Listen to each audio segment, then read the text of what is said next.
Hey, hey, Gaming, how you doing? Hell, I didn't notify anybody. I got a splitting headache, but I just took some migraine medicine. Yeah, I just woke up and was like, oh crap, what time is it? Um, so no, I'm good. I fell asleep on your stream actually. Yeah, I fell asleep and then I woke up and I had a migraine. I've been getting migraines lately. So, yeah. I usually stream on. I always was streaming on Saturday and Sunday. Oh, you're an hour ahead of me. You're an hour and 5 minutes ahead of me. uh, it's only 8:31 here.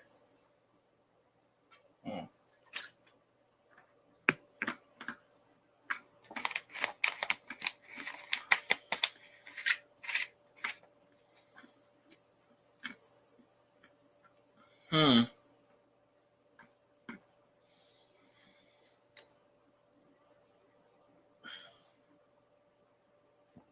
Sorry about that. I was chewing some Advil. Oh, you're good. Um. Yeah, I almost had. I had 4K twice. Uh. So this is attempt number 3. I've had some weird circumstances. Uh, two, well, actually now 3. Uh, well, 2 people that watched me last year passed away. Um, one died of the pandemic, symptom related, and the other one had cancer, and they passed away about 3 weeks within each other last year. Well, no, December and then January of 2022. So 21, 22. And then another viewer that used to watch me quite often up until about 3 months ago. I don't know what he passed away from, but he passed away a couple of weeks ago. And he used to be in my stream all the time. Then he got really sick. So, well, it's just not my loss. It's everybody's loss because they were good channels. One guy, he was helping me, Marad. Marad's channel got hacked 4 times. 4 times somebody took his channel, and every time he got 4K right back. And he had 4 channels monetized. His trademark was Awesome Sauceum. And he would do a thing where if he got 100 likes in chat, he would twerk as a joke. So we always used to get him 100 likes. And he was like, now I got to twerk. And I was on his last live stream, and he was sick then. He was just like, "Oh, it's a cold. It'll pass. I'll be on tomorrow." And he was a really big supporter on my channel. He never donated or nothing, but he would always share me out and bring in like 20, 30 people in my chat every time I streamed. And of course, since he passed away, those people disappeared. But and then we had Amy, Yupa girl. She was a nice lady. Kind of miss them. They just, I know them from YouTube. They're friends and everything, but you gotta look at the big picture, and they're real people. So I guess I gotta message people. I hate bothering people. YouTube a few years ago used to have a message button where you can message people on YouTube directly and say, hey, I'm in chat, I'm not in chat. They got rid of it. But, oh yeah, I figured that's what you meant, gaming. But yeah, it's just, I don't know. God's got a plan, I guess. We don't know what it is, but he apparently has one. Um, so that's the thing about YouTube. You got to keep meeting new people, new friends. You're going to have to, it's crazy. Let me message some people. I can message like 50 people, 3 of them come in. But there he is, CV baseball card collector. YouTube changes every freaking 5 minutes with their rules. Oh yeah, most of the most of the people when I started on YouTube aren't even on YouTube anymore. Few of them got burnt out. One channel was doing a YouTube every night for 4 years, like giveaways, live streams, and stuff. What is cracking? Oh, I thought you heard the alien voice again.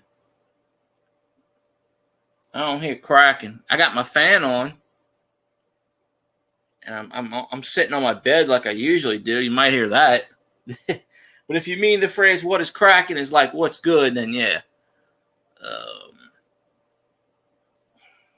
Nothing much. Trying to get better. Got to go to freaking work tomorrow. I'm not looking forward to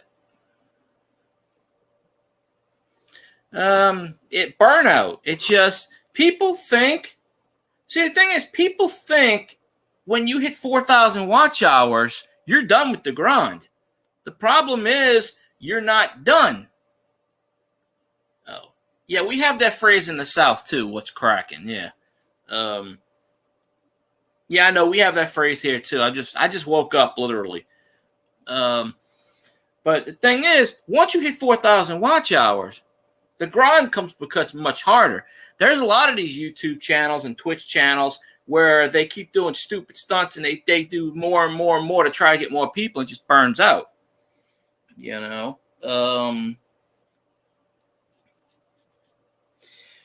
I'm never off on Mondays anyway, but everybody else took off. I don't care about working it.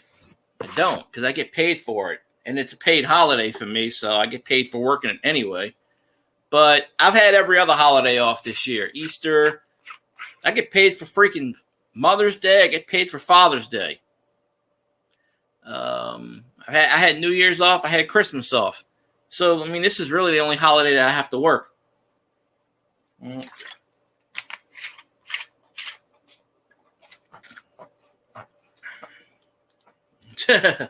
Yeah. Funny enough, my district manager's name was Karen, and she just retired a month ago, and she was always grumpy as hell. And there's this customer I deal with, and her name's Karen, and she always comes in like her shit don't stink. And I'm like, really? Like, I don't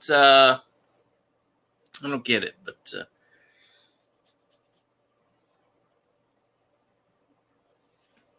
yeah. I took a break on YouTube for a while. It kind of hurt me, but honestly, I think there were times where I was doing YouTube 5 nights a week. If I would have did 6 nights a week, I probably would have got monetized because I was at 3,800 watch hours twice, so I was within 200 watch hours. I get paid every 2 Fridays. Well, technically it's every 2 Fridays, but I have direct deposit, so I get my paycheck 2 days early. So I get it every 2 Wednesdays. Everybody gets paid on a Friday, basically. But, it's crazy. Oh, yeah, I don't, my coworkers, yeah, that's nothing. I'm the only guy. I work with non-women. Not all together, but so it's a wonder I ain't went mentally crazy by now. But now people are starting to pop in here. I got to message people anyway. But let's see, because I told everybody I would message them. If I can get to the message board, they all wanted me on a stream early, and I'm like, nah. All right.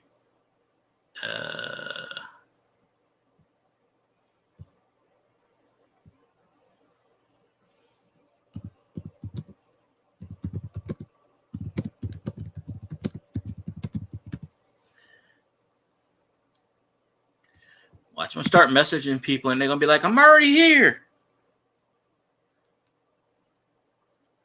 Let's see. You know what was funny? You know what's really funny about YouTube? I've had YouTube since probably the beginning. Just imagine if I would have did videos back in 2007. But oddly enough, I have a cousin named Karen, and there are times where she acts like a Karen. So I mean, that's not a, you know, of course it's not spelled like that. It's spelled slightly different variation of it. You know, but I don't see her enough to act that to hear it. But it's, you know.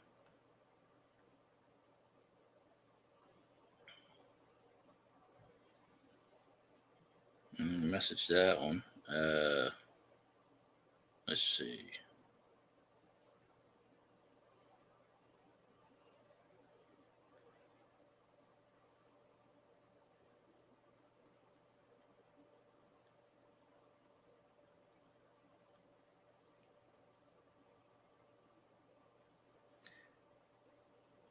Hey, Masha, how you doing? Are you a Ken then? No, I'm not. I'm not married to Barbie.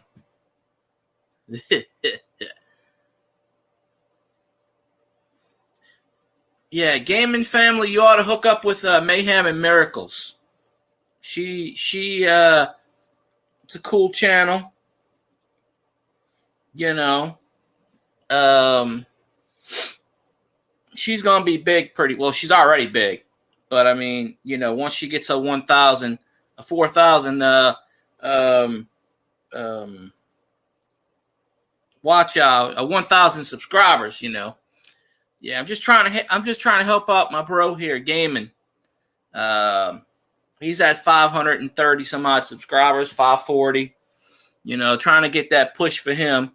So I figure if he comes in your chat, maybe he can meet people. You know, it's all about helping out people, you know. But Metal Detecting with Austin Simpson. How you doing today, sir? Appreciate you popping in the chat. I'm just trying to message a bunch of people and bring them on in. I just woke up a few minutes ago from I have a migraine, but I'm getting through it. You know, I'm not gonna cancel my live stream. I figured, hey, I'm gonna, you know, I'm just messaging all the people that and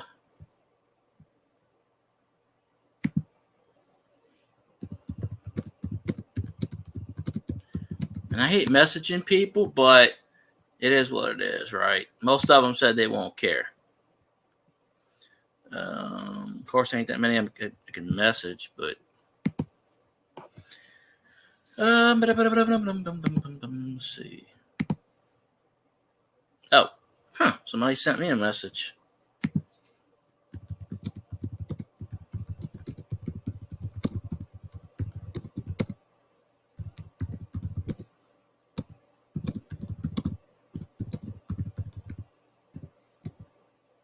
Wait a minute. All right. Now, sent a message to like 6 people. So they'll hop in. 5-7. Oh, he was joking, gaming. He was saying, I guess the equivalent of Karen is Ken. But actually, CV, the person I was mentioning the other day, that would have been a Ken. Living life. Yeah, I'm living life too. Living la vida loca. But yeah, gaming did a live stream earlier for, I don't know, 2-3 hours. I fell asleep. Not because of him. I was laying down. Oh, I ain't gonna mention that guy's name. Nah, I'm not gonna mention. It's one of the people I was talking about in your chat earlier. You know, I don't mention names. Basically, it wasn't a lady, but it was someone else, and they do auctions. So this dude was getting mad and yelling at people in chat because nobody was buying his stuff. And he was like, I don't understand it. Why are y'all here? You're supposed to support me. Why are you not buying my stuff? And you know, and I was a mod in this channel, and I was mentioning it on my stream one day, and he got pissed and just like blocked me and stuff. I was telling the truth. I was like, all I was saying was like, hey, maybe he should like not yell at his viewers. Oh yeah, gaming. Once Masha, aka Mayhem, once she hits 1,000, she'll be monetized. She's got like 42 million watch hours. She's like I was. See, I grew pretty fast. Nobody in here really knows. Maybe Austin knows. But appreciate you, Mayhem. Well, there was a time when I was getting 40 people in my live stream a night. There were times where I was getting 300, 400, 500, whatever views on videos. I have a couple of videos that get about 20 views a day. But oh, you remember? I don't know. You remember when you used to? Did you ever come in my chat like when I did the midnight till 3 a.m.? I was saying maybe you remember. Elvis knows when I used to get like 30 and 40 people in my chat every night. Not that I'm bragging or anything, but because I used to do midnight. Yeah, that's what I'm saying. I used to have a lot more people. They all just kind of disappeared. That's the thing, though. Once you catch lightning in a bottle on YouTube, you have to keep it. And that's what Masha's got right now. That's the only thing holding her back is 1,000. As soon as she hits, but I would wait until you hit about 1,050 or 1,100, because once you hit 1,000, they start taking away people. It took me 7 tries to stay over 1,000. So you want to stay at a comfortable like 1,050. Because once you hit 1,000, they'll go back and look at your list and go, oh, inactive, inactive, inactive. And then you'll drop down to like 985. But, oh, you still live gaming? Oh, shit, I didn't realize that. Damn. I didn't realize you were still going. Like I said, I fell asleep. I thought you were done. But, yeah. But that person, the person I was talking about on your stream gaming, she got monetized and then decided, oh, I don't want to pay taxes, and demonetized her channel, which is stupid. And she goes, oh, well, I'm not on YouTube to make money. And I go, well, you know, it's not that you're making money on YouTube. It's just that, then why really do YouTube? I'm not saying most people want it. The goal to do YouTube, most of them is monetization. I mean, if people come on here and say, I just want to do YouTube for YouTube, it's, you know, I mean, maybe. Honestly, Masha, it really isn't.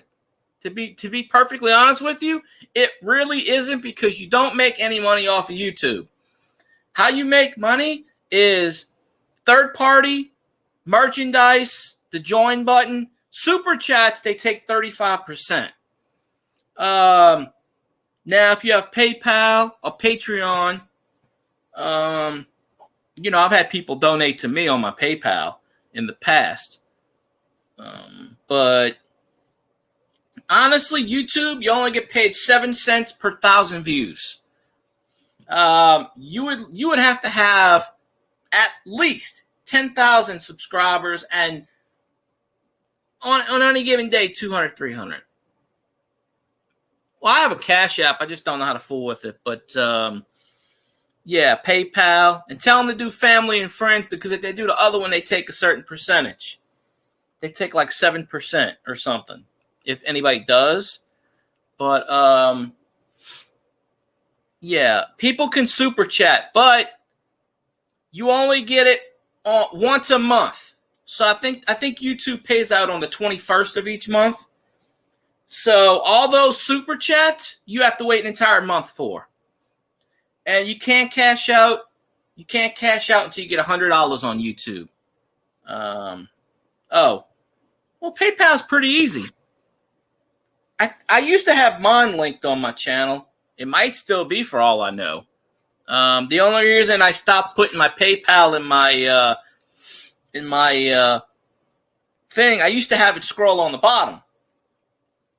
The only reason I stopped doing that is because when I got hacked years ago, I didn't, I thought it was because of that. I don't know. It might have been, but I just didn't want to put any stuff up there at the time. But, there's about 12 or 13 people that know my PayPal, and I still get donations here or there, but I don't ask for them. There you go, gaming. Are you live streaming my stream on your stream? Or you just got it on mute? Because somebody did that one time. Somebody was live streaming my live stream on their channel, and I gave them permission, and YouTube shut it down. They did it through. I don't know, Masha. They did it through YouTube. That's why I don't stream on YouTube. I stream through StreamYards. YouTube puts all your personal info up there. So you have to be careful. I was talking about this the other night, and I scared a few people, so I don't want to. I hate talking about that subject, but yeah, I was 200 watch hours away, and someone came in and just totally they took all my watch hours. They tried to delete my videos, but thank God they couldn't figure that out. And I woke up the next morning, my watch hours was at 0. And YouTube, of course, because I'm not monetized, didn't even respond to me. Didn't even answer me. Yeah, it was like 1:30 in the morning. I was doing a live stream, and just all of a sudden, it's just like I had like 50 of those T words pop in my chat and just spam the hell out of it. So, but I don't really like talking about that too much, even though it's the second, But, yeah. So, anyways, I'm going to get off that topic. Well, like I say, gaming, honestly, like I say, if I get monetized, cool. If I don't, cool. Hey, Valerie, how you doing? Wait. Does everybody pop my, on here? I'll flip the camera on because I don't really care. I just got to turn my TV off because you'll see the reflection. I never get to talk to KB. I say hi to him. He just never. I don't think he notices it. Valerie is one of the people behind Wicked Women. So there we go. Turn on my cam. All right. And I know they want me on camera in their live streams, but basically, I was kind of feeling ill earlier, so I was like, So yeah, Masha, you, if you go to Wicked Women, she's one of the heads between that. Oh, yeah, there's always, I didn't know gaming was still live. I don't think KB's ever said hi to me once, and I say hi to him all the time. Probably because he doesn't see it, but it is what it is, right? So,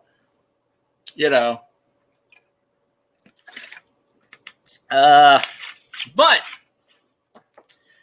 if I can start getting all these people in my chat, like multiple people, just figure why not, and I just hate messaging people, but I figured, I don't know how you can't see it. I tag them. I put at ... But there used to be a drugstore down here. So Masha, she's got hold on. I gotta pull it up.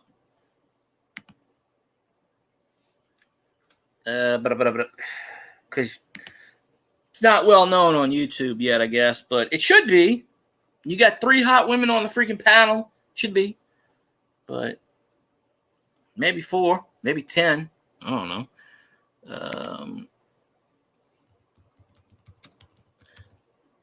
It was that channel that I shared out. I share it out.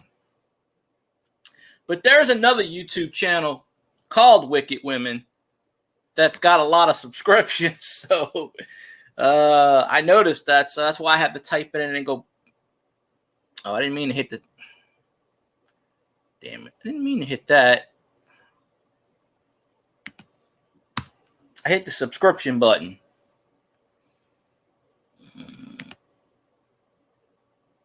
Oh, subscribe. I want to go on the channel. I gotta remember I turned my thing on. Hold on, I'll drop the link. All right, up to 29 subscribers now. There you go. Hold on, I'll share it.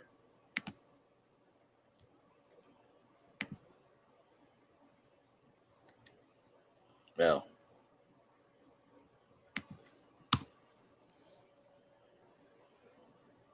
Oh, no problem.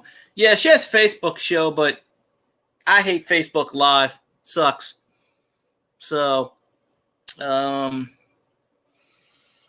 but I said I hate messaging people all the time, but then someone said you should message it. Yeah. Like I said, I don't really want to brag, but there was a time when I had 30 and 40 people in my chat every night. So, quite honestly, I would, yeah, Mosh, just let this sucker run, just do your thing, One of these days, the reason why I can't jump on Wicked Women is because my roommate is right there, and they're playing the TV blasting loud. You would hear it where I'm at. You would hear it outside. And they don't like me on, that's another reason. They don't like me on YouTube. Why? I have no idea. They hate me on YouTube. Like my roommate does not like me getting on YouTube. So if they know I'm on YouTube, they're going to purposely sabotage it. That's one of the reasons. So, when I live stream, my roommate's either sleeping or they're not here, or vice versa. So that's why I haven't been able to jump on, because as soon as I click the camera on, you're going to hear a movie playing, or you're going to hear music, or you're not going to hear me. And I don't want to get your channel a copyright. So that's why I don't, plus, honestly, it would have been just like Scotty's this morning. I clicked on Scotty's stream. They had 7 people on the panel. I couldn't get 2 words in edgewise. Well, when Professor Bao was on there, you can't talk at all. So, I would have popped on there, and yeah, they do a show every Sunday, Masha. It's once every Sunday, and it's women topics, but I sit on there and watch it. I have to take notes because I don't know anything about that. I gotta get me another light bulb. Thing looks like I'm an angel on here. Maybe I should be an angel, right? Where everything's going, but I interviewed Scotty last year. I've been trying to interview Wendy, but I sent her a message a few weeks ago and she ain't responded. So, it is what it is. Yeah, I had to lay down, so the last 20 minutes or whatever it was, I clicked off. And then I fell asleep and just woke up like 30 minutes ago, right when I had to go live. So, message. See, I message. People tell me to message them, and when I message them, I don't get many in, but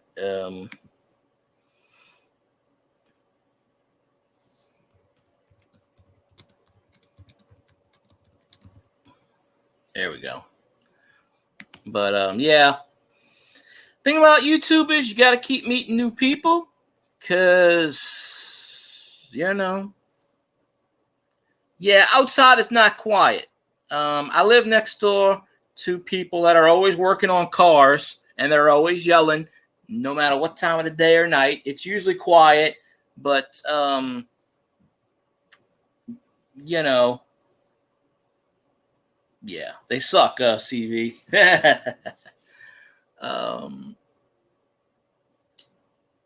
But I have some ideas. Like I said, I have some ideas to get back in. Well, it doesn't help when 3 of your subscribers pass away. Doesn't help things.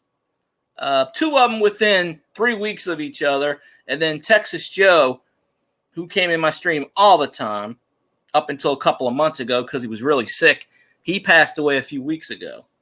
You know, I had a big YouTuber that was helping me out, and he passed away. He would bring his entire crew in here.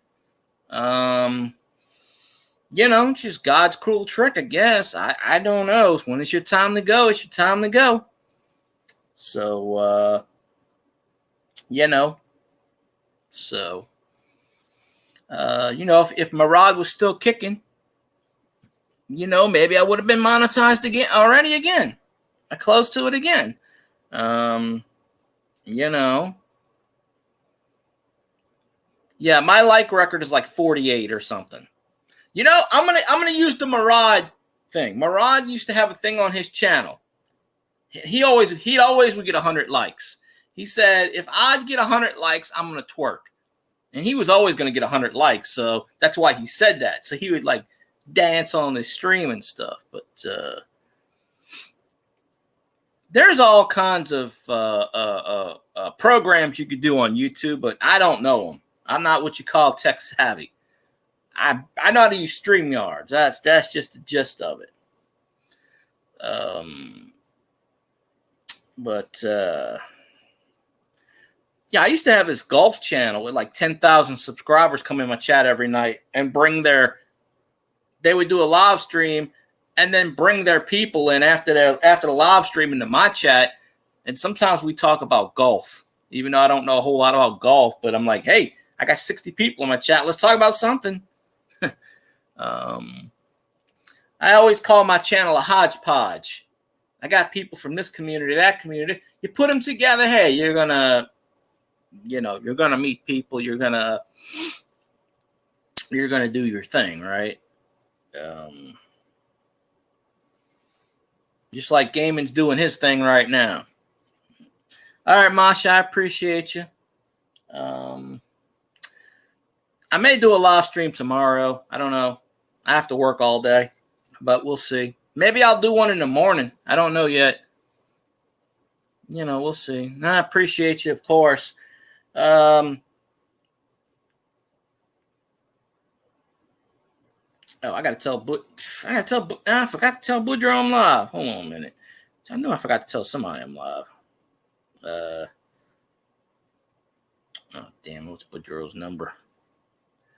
Hey, I just woke up. I was sleeping for the last 2.5 hours. I got this migraine. It doesn't look like I have it, but I can't, you know, this eye's bothering the crap out of me. That's why I'm always, if you ever notice, I'm always wearing a hat because I'm kind of sensitive to light sometimes. This has only happened in the last couple of years.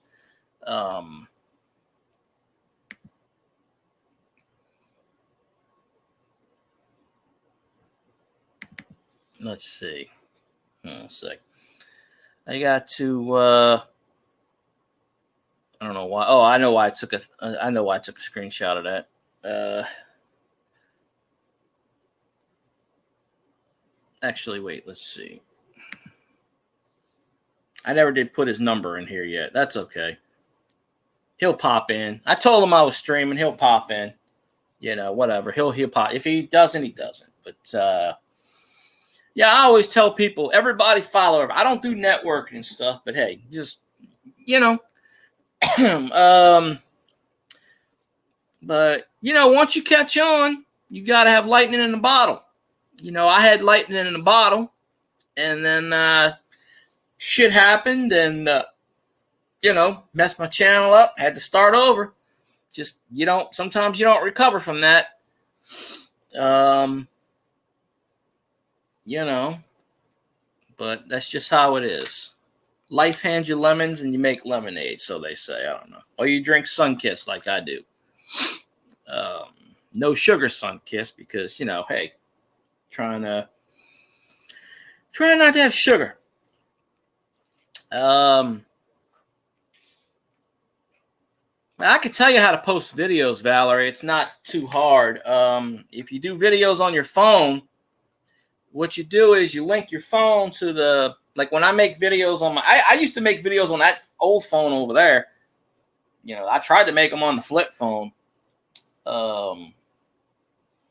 But you make videos on here, you hit video, camera, whatever your thing is, and then you access your YouTube account on your phone, and it'll have a plus button at the bottom. At least on mine it does. You hit plus, and it says, do you want to add a video, yes or no? And then you add it. YouTuber has their own editor thing, but I've never used it. You know, I'm not going to sit there and waste 5 hours editing the video. It's just going to go up as is.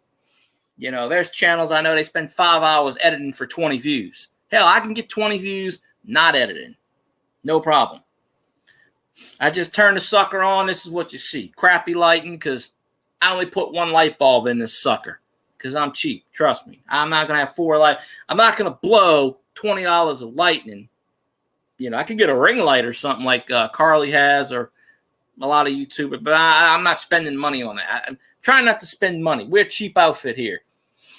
You know, any so-called donations I get, I just put them through something. So. The word is vintage, Valerie, vintage. I don't say old. I say vintage, like a fine wine or a record player, 78. So, yeah. Well, yesterday I streamed at like noon. I kind of mix it up. Sometimes, most of the time I stream at night, but other times, that's another thing about YouTube. You have to have consistent time. You have to stream on a schedule. Stream on a schedule, stream the same time. You know, gotta do whatever.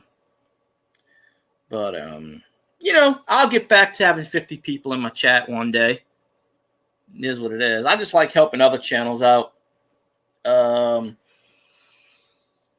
There are several channels that, so have a good night, Valerie. I'll see you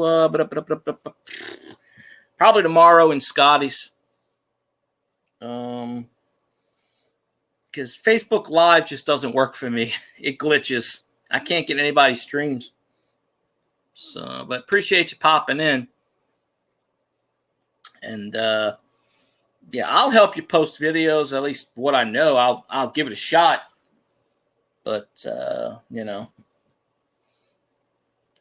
but let's see. So let's see. We're gonna click on the phone. Yeah, I could. Honestly, I didn't really come prepared. I just kind of, but, you know what I should do? Should message Michael, but, since he likes to message me all the time, I mean, you think about it, I think Valor, other than you and Carly, well, I don't know that other lady. I don't think Wendy subscribed to me. One of these days I'll get Wendy in here. I know there's a time difference, but still. I emailed her a few weeks ago. I don't think she saw it yet, and I'm not going to bring it up. It is what it is. There you go, 10 autos. That's pretty cool. Yeah, I got to find that book. I think it's sitting in that drawer. I told you about that book from the 1999 AAA All-Star team, All-Star game. The only person I remember is Darryl Ward, and at the time, he was a phenom. They said he was going to be the next big thing. Of course, his career didn't exactly... He was okay. He's more like a journeyman, but I think he played like 8 or 9 seasons in the majors, maybe. But I got like managers, and I don't even remember who signed it. I honestly don't. And I didn't get a program. I got the book. They gave us out books, but I don't know if it was programming. I forgot my pen, so I had to go up to people and say, "Can I borrow your pen real fast? Can I borrow your pen?" I did that at a Saints signing one time. My marker, I had a marker, and one of the Saints players took my marker and walked off, and I said, "Hey, can I have my marker back?" And, because during the Saints practices, they give out Sharpies. And I guess the player must have thought that it was his Sharpie. It came with my football set. It came with a marker. Well, he took my marker, and I was like, hey, dude, hey, that's my marker. So I told one of the equipment guys, I said, yeah, he took my marker. I can't get any more autographs. So he goes, all right, let me give you a Sharpie. So he gave me a Sharpie. I'm like, the player just walked off and kept ignoring me. I think it might have been Kenny Stills. But I'm just like, hey, dude, that's my marker. Like, what the hell? You're a freaking millionaire. Stop taking my stuff. So I never got my marker back. I don't know what happened to it. But like I said, they gave me a Sharpie. And then I went to Yeoman Stadium, where the Saints did a practice at, which is deep in New Orleans. And I had a silver Sharpie. And I went up to the radio booth, and they had the windows open. Hey, Barbara, how you doing? They had the windows open, so Deuce McAllister, running back for the Saints, he does the play-by-play on the Saints broadcast. He's doing it. They're doing this one on radio. He's in the middle of doing a radio stream, and I go, I'm on my tippy toes. I'm doing this. I hand him the pen. He signs the card. The damn pen runs out of ink. I went, oh, good Lord. So I was like, hey, somebody bring me a Sharpie. So I got him a Sharpie. So the silver, so one of the rookie cards I have autographed, it's in silver and it's in black. I guess it's a Raiders theme. It's half silver, half black. That's good to hear that you're on. That you're doing good. So I don't know. I'm not going to be able to go to Saints minicamp this year. I haven't went in the last 3 years because of the restrictions. And nowadays, to go into the Saints minicamp, you used to be able to just show up. Now, you have to download the app on your phone. And then you have to reserve the ticket. And then you have to bring the phone, and then they scan your phone to make sure that it's verification and stuff. Back in the day, you used to be able to print the ticket. You go on you reserve a spot, you print it, you just bring the piece of paper. I used to go out in the sun with an umbrella. Now they got the awnings, they got the fans running, because it's 90-degree heat in Louisiana with 100% humidity. You're gonna bake. I was holding an umbrella on my head and still got sunburn from the sides. That was the day I got like a bunch of Drew Brees autographs. And I said, well, it's worth a little cancer. I just made that joke. It's worth a little cancer, right? I just hope I don't get it. Not to take that lightly or anything. It's just at the time I said it and I was like, But now they have an awning, they have fans, and they have TV screens so where you can see close up. But I did film the Saints mini camps, but I didn't put them on a YouTube channel. I put it on Facebook Live. I was filming one side. My friend was filming the other side. I think I had like 1,600 viewers. He had like 450. But I can boast this on my Saints YouTube channel. Well, it's not my Saints. It's my friend's Saints YouTube channel, but I run it. I don't really post stuff on there anymore. I would go live after the Saints games and get like 1,500 views a live stream. Because the game would end and people, if you do breaking news things, people jump on. I was getting a lot of views. So I posted all those autographs on there and stuff. If I would have did it on my channel.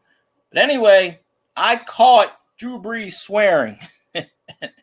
And I don't know, it only got 200-something views, which is mind-boggling to me because this is Drew Brees in his prime. He's like 31, 32, 33, in his prime. Drew Brees doesn't swear. At least you don't normally hear it. He was throwing a pass to someone. It might have been Kenny Stills. It might have been, I don't know who the receiver was. It wasn't Colston because he was retired at that time. Might have even been in like 2015, 2016. But they're in minicamp, and he's throwing a pass to him, and he drops it. Throws another pass, drops it. Third time, drops it. After the third time, you hear Drew Brees drop the F-bomb, everybody goes silent. You're like, he just said the F word. Like, literally, pin drop. Nobody said anything. So I got this. plain as day. And I'm like, I just recorded this. Now, hey, Dodgers, how you doing? Hey, you changed your logo. Kershaw, hell of a game the other night. Hell of a game the other night. Yeah, I found out why Kershaw was on bereavement. I think his mother passed away. So that's why he was on bereavement for 5 days. But luckily, he didn't miss a start because pitchers go every 5 days. That's good to see. I'm glad you're doing good. Masha was here a bit ago. So, you know. But, yeah. Hey, I hope CV you do a video on that autograph because I want to see that. I don't know if you went to a minor league game. Did you go to a minor league game or you went to the Angels game? Because, yeah, he pitched awesome yesterday. He did good for my fantasy team. I think he went like 7 innings and didn't allow a freaking run. Telling you, Kershaw is still in his prime. Oh, Fresno. Okay. Well, that's AAA team probably. Yeah, you never know who's going to hit the big leagues. Like I said, when I did that 1999 Triple All-Star game thing, I got probably, I don't know how many 15 autographs. Couldn't tell you who any of them are. The only one I know was Darryl Ward, and he played for the Zephyrs at the time. So he was the hometown boy. Oh, low A. Yeah. If we ever get a baseball team back, it's probably going to be a low A team. The guy that stole the husband and wife team that stole our baseball team, they put in a clause that New Orleans can't have a team for 25 years. So we got to wait another, 20 years. And then they said New Orleans will get another baseball team. It'll probably be in the Southern League or Rookie Ball Club or something. It's going to be way down there. But we had a AAA baseball team, which is right up at the majors. So, and I went to a handful of games. I got some autographs back in the day, but I don't know what happened to them. I honestly do not know what happened to them. I think they got lost because I don't throw away anything. So I got boxes and boxes of stuff. There are boxes I haven't opened in 15 years. Might be in there. Might be in that box in the corner back there. God forbid if I swing my camera around, you're going to see boxes everywhere. Well, here's the thing, CV. The A's were rumored to come to New Orleans. They were, for many years, rumored to be coming to New Orleans. The Zephyrs, well, they were renamed the Baby Cakes. The husband and wife team, they bought the team, and they immediately changed the name of the team for merchandise so they could sell merchandise and crap. And then they just moved the team. They moved them to Wichita. Wichita, wherever the hell they lived. I think it was Wichita, Kansas. They moved the team to and called them the Sand Shockers or some Sand Shockers or something Shockers. I don't know what the hell they stupid damn, But the Zephyrs we got them from Denver.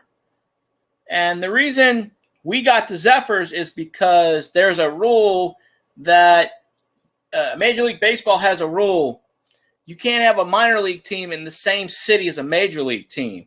So when the Colorado Rockies got a major league team in 1992, 1993, by rule, Denver had to move. So they sold the team and they came to New Orleans. So they used to be the Denver Zephyrs. So we just kept the name and called them New Orleans Zephyrs. So we had that team for 30 some odd years. We had a lot of major league players come through. A lot of them. Even if it was for like rehab or purposes. The one player I wish we would have had come through, and this almost happened, was we were the affiliate. We started off with the Brewers, then the Astros, then the Mets, then the Nationals, which was the Expos Nationals. And then the last team was the Marlins. So, of course, that's why the Marlins sucked. because we kept giving them, they kept stealing all our players. When Roger Clemens was coming out of retirement every year towards the end of his career, he would do some stints in the minor leagues. He went to Round Rock. He went to the other team. Well, he was supposed to come to New Orleans because we were still the affiliate of the Astros. He was supposed to come to New Orleans and pitch. But Roger Clemens basically said, I'm not going to New Orleans. The hell with that. So instead of going to AAA, he wanted to go to Round Rock. Round Rock was a AA affiliate. Now they're a AAA affiliate. But back then they were AA. He didn't want to go to AAA. He just said, I'm going to do one start in AA. And he was supposed to go A, AA, AAA, make a start in each. That was what his contract said. But when it came time for him to come to New Orleans to do a start, he said, nope, I'm not doing that. He basically said, I'm ready now. And then he went to the Astros and then pitched. So I got a chance to miss. I missed out on getting Clemens' autograph because I would have went to that game. But the Zephyrs, Baby Cakes. I'm going to call them the Zephyrs because I hate the Baby Cakes name. It was a fan vote, and they just put out. The mascot is a king cake of a baby, which runs around at the Pelicans games. It scares kids. It gives you nightmares. A big, giant, freaking head. It's probably the worst mascot ever. The Zephyrs stadium is right across the street on the same side as the Saints facility. And this facility is only maybe 15 years old. It's the Shrine on Airline. It holds, I think, like 40,000 people. That's why they had the 1999 AAA All-Star game. It was televised on ESPN or ESPN2. I think they might have got me on camera. I was sitting on a levee. Chase Prospects. So there you go. But the A's were rumored to come to New Orleans for the last 5 or 10 years. And I find it kind of funny that the A's are following the Raiders. I really do. But hey, the A's started out in Philadelphia, and then the Phillies moved them. Then they went to Kansas City after Connie Mack passed away in the 50s, and then the Royals moved them out of Kansas City. Then they came to Oakland, and the city of Oakland ran them out, and now I think in 3 years they're going to Vegas. So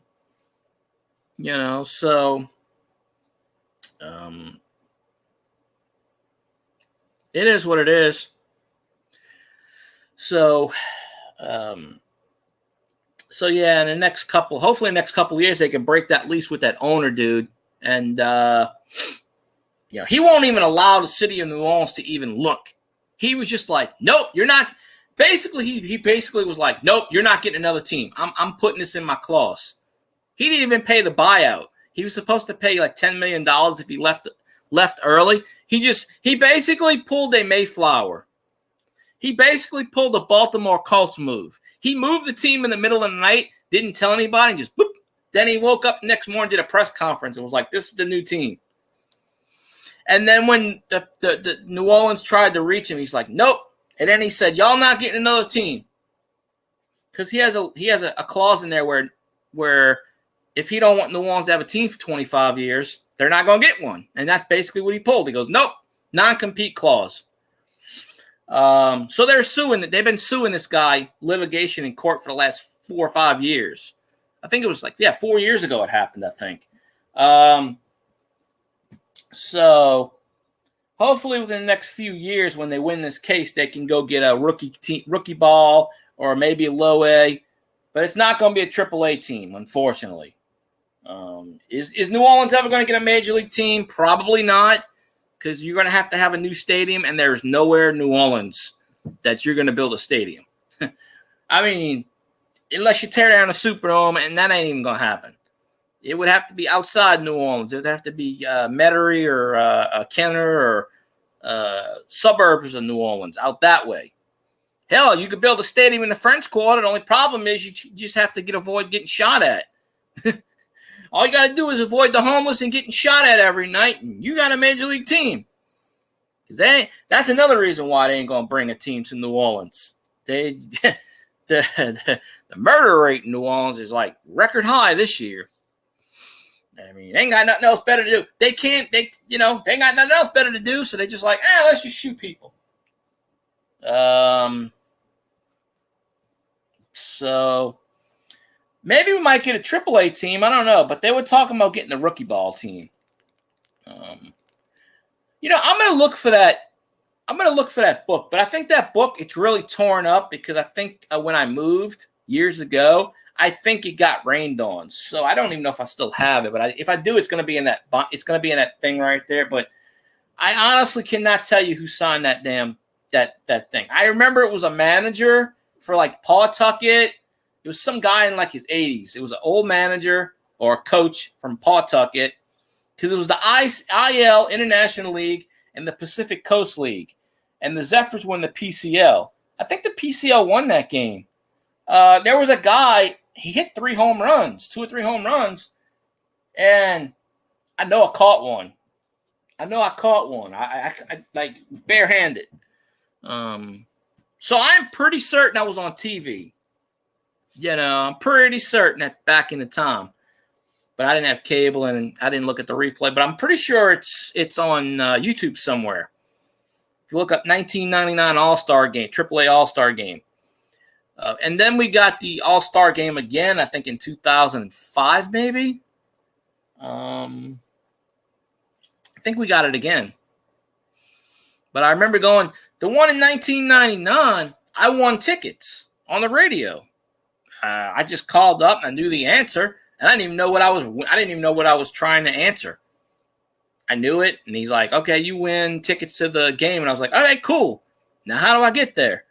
And I won 4 tickets. So I had brought 2 of my friends and I couldn't find one for the 4th one. So when I got to the gate, I just handed it to someone who was looking for a ticket. I made sure they wasn't a scalper. And I was like, I'm not going to sell this. I just gave it to this guy. He needed a ticket for his kid. And I just said, here you go. And just gave it to him. So, I don't care. I mean, me and my friends got in, so I'm good with that. Honestly, probably could have just snuck in because there was no security. There was nobody guarding the damn turnstile. Probably could have just walked right in. They were trying to fill the – I think the stadium was half filled. Maybe half filled. They might have had 20,000 in that stadium. The levee, there was nobody sitting on a levee. That's what they call the outfield. That's where I sat. We walked around the stadium, went on the levee, and it looked like a levee. But I remember the book is like blue. Let me see. Oh, good Lord. I haven't opened up this dresser drawer in probably a year and a half. So, I don't even know if I can open this drawer. Wait a minute, is that it? Hold on. No.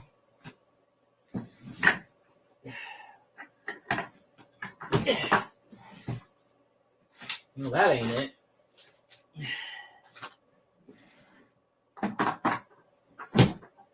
Too much dust. I'm going to have to fix that. Anyway, I'm pretty sure it's in that drawer. If I still have it, yeah, I'm going to turn this camera off because ain't nobody paying attention. But if I still have it, chances are it's going to be in that drawer. And I'll do a video on it. I just don't honestly know who signed it. But I probably got a good 10 or 12 autographs on that. So that's where I was going with that. Nonsense. Oh, yeah. Yeah. NFL fans are irate that John Gruden's with the Saints now.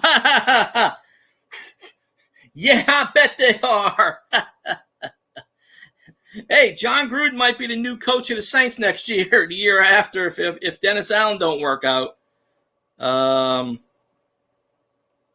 So, people sitting here talking about the Saints are going to sign DeAndre Hopkins. I seriously doubt that's going to happen. One, they're not going to pay a shitload of money for that guy. Just they're not.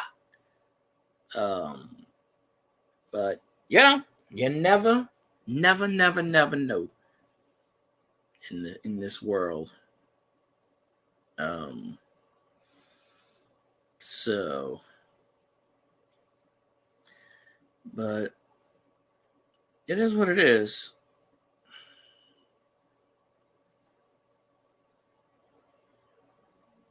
Oh, hold on, wait a minute. Let me go back to this.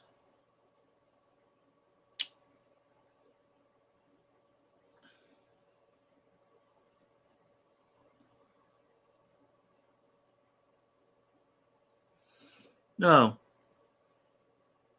Gaming, you stopped streaming. Is he here? You went 7 hours, 31 minutes, and 35 seconds. I hope you got a lot of views.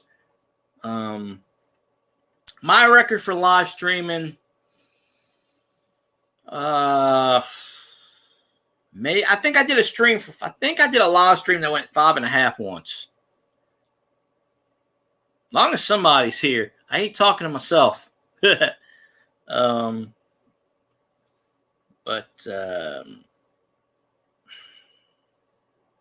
so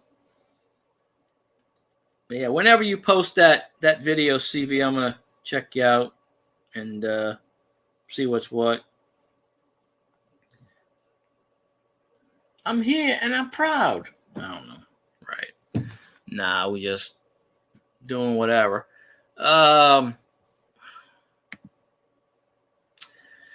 So yeah, there's that little story. You know, so we don't have a baseball team, but yeah.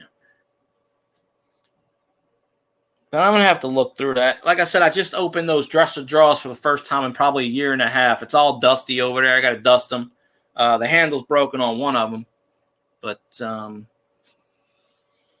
yeah, most of the people that was at that AAA All-Star game, a few of them made it to the majors, but I don't think anybody big from that game actually was there for long. I think Darryl Ward was the longest person that stayed in the majors. Most of those people would like phenom, but they wasn't anybody never heard of at the time. I'm like, who is this guy? Who is this guy? Who is that guy? 1999 wasn't really prospecting. I think 1999 or 2000 is about the year that Albert Pujols was in the minors. Maybe 1998. So I think it was missed by him.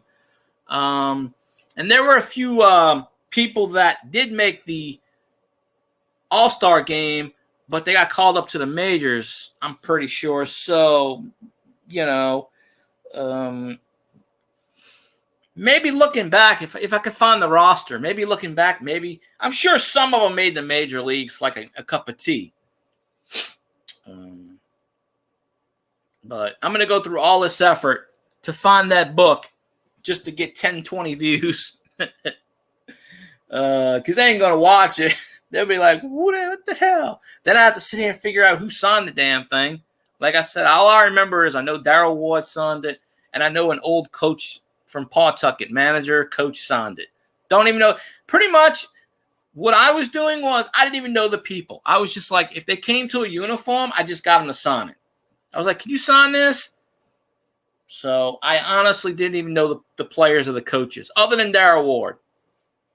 Because he was the only person I knew because he played for the Zephyrs. He was the only person from the PCL, from the Zephyrs, that made the All-Star. He hit like 25 home runs at the All. When he was in, he got called up right after that game to go to the Astros, if I remember right. But he was hitting like 315 with like 25 home runs. He was tearing it up in AAA. And if I honestly remember right, it was either that game or a few games after they called him up. And he kept going back and forth. They kept sending him back down. He would come to the majors and he would hit like 2 for 20, and they send him down and they call him back up. And the first year he hit like 200 maybe or something. But he bounced around. He honestly, if he played more than 8 seasons, I'd be honestly surprised. Let me look up the Baseball Reference. I'm pretty sure he didn't play for the freaking Reds. Oh, he played 10 seasons. Okay. 1998 to 2008. So, all right. He played for a lot of teams, though. But I know he started it for Houston. Yeah. Okay. 2,234 at-bats. He had 588 hits, 90 home runs, batting average of 263. His WAR is minus 4.5, so that just tells you he didn't stay for long. But let me pull up his minor league stats because he was with the Zephyrs a while. I'm pretty certain he's with the Zephyrs a couple of years. Let's see. Actually, Darrell Ward played independent ball till 2015. But the last time he was in the majors was 2008. Damn. With the Cubs. No. Yeah, with the Cubs. But he played 7 years in the minors. But Darrell Ward played 1997, 98, 99. Yeah, 99 is when he was in the major. Yeah, 99 he was hitting 353. Yeah. Okay, that's when he made the All-Star game. He had 28 home runs and was hitting 353 at the All-Star break. And then they called him up, and then he hit 8 home runs in the majors, and he played, so let's see, 97 he was with the Zephyrs, 98, 99, and then after that, then he was with Houston, and but yeah, he played a lot of years in the minors. So yeah, 353 hit. Yeah, I knew he hit some I couldn't remember. I had to look at the stats, but he was really on fire. He was supposed to be the next phenom.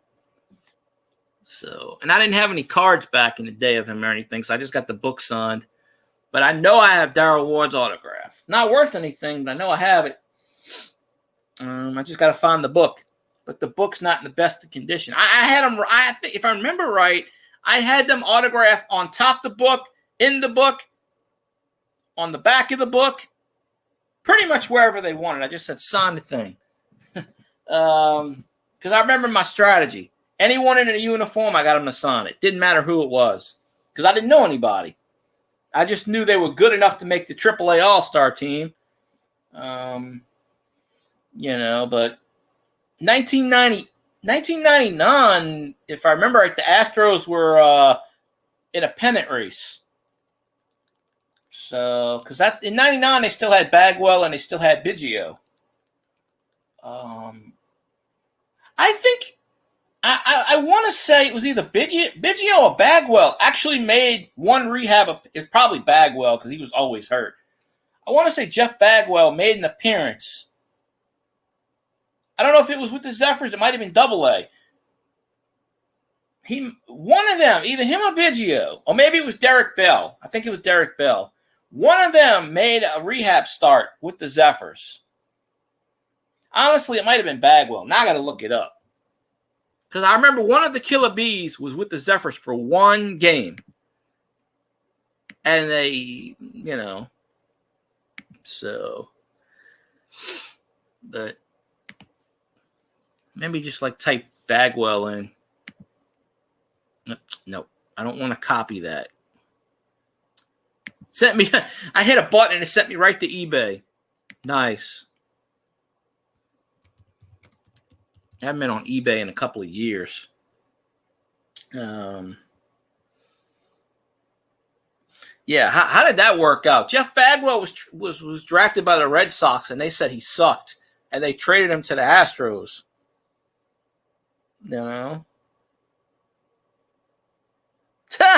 Jeff Bagwell is trending. I didn't know Jeff Bagwell was on ESPN. Huh. Jeff Bagwell works for ESPN now, apparently. Jeff Bagwell accidentally played music from his phone during Astros broadcast. Oh, that's funny. Looks like ESPN. Maybe it's Fox News or whatever they call it. But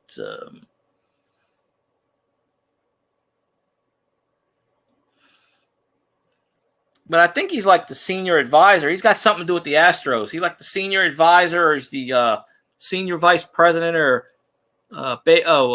he's senior advisor to the baseball ops. Yeah.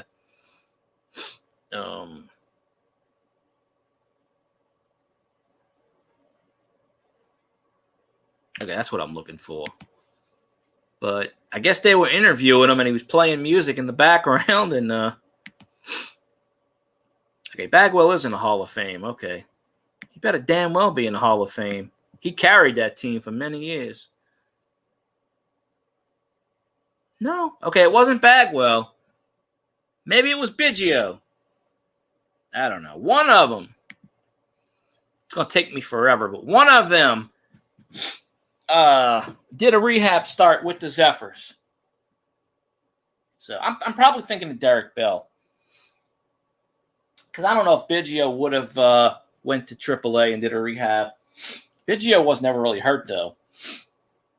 But Lee Smith actually ended his career with the Zephyrs. He had retired, and then the Expos signed him, because we were the AAA affiliate of the Expos for 1 year. I think in 2001, maybe, I want to say.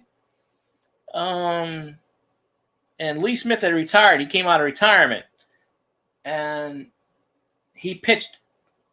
He didn't pitch too good. If I remember right, he blew like 4 saves or something.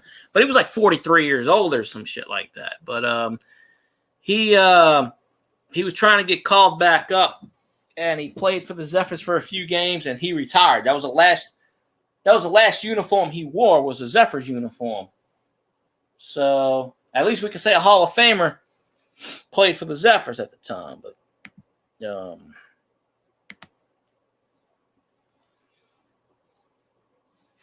let's see. But Lee Smith had, if I remember right, 478 saves. Yeah, okay, hold on. I typed his name wrong. Jeez. Of course, Lee Smith was born in Louisiana, Jamestown, Louisiana. So, he made the Hall of Fame, and he lost 21 more games than he won. He had 478 games. But I want to say it was like 2001. He had been retired for at least a year, and then he made a comeback, and it just bombed. Oh, no. He was with Houston. That's right. He was with Montreal, and then we were still affiliate with the Astros. And yeah, he made 12 appearances, 10 appearances with the Zephyrs, 1-1 with a 6.97 earned run average in 10 innings. But he had 2 saves. So 1998, he played for the Zephyrs. He had 2 saves, though. So he had 21 minor league saves. So Lee Smith had 499 career saves, counting the majors and the minor leagues. So at least he retired as Zephyr. So I can say that. But that is one of the good things. Well,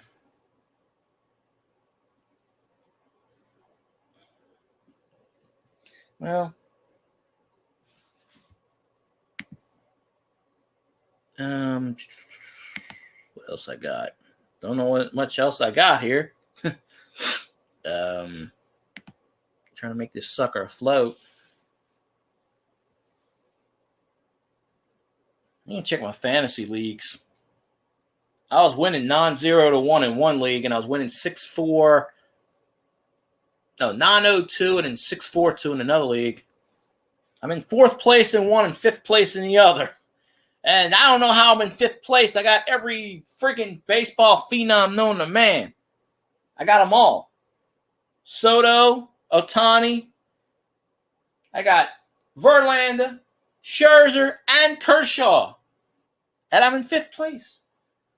But I'm only like 5 games behind the first place leader. So I have a losing record. I'm like 37-45 or something. Whatever. I have a losing record, but I'm the division I'm in is really weak. So I should take over first place if I win tonight.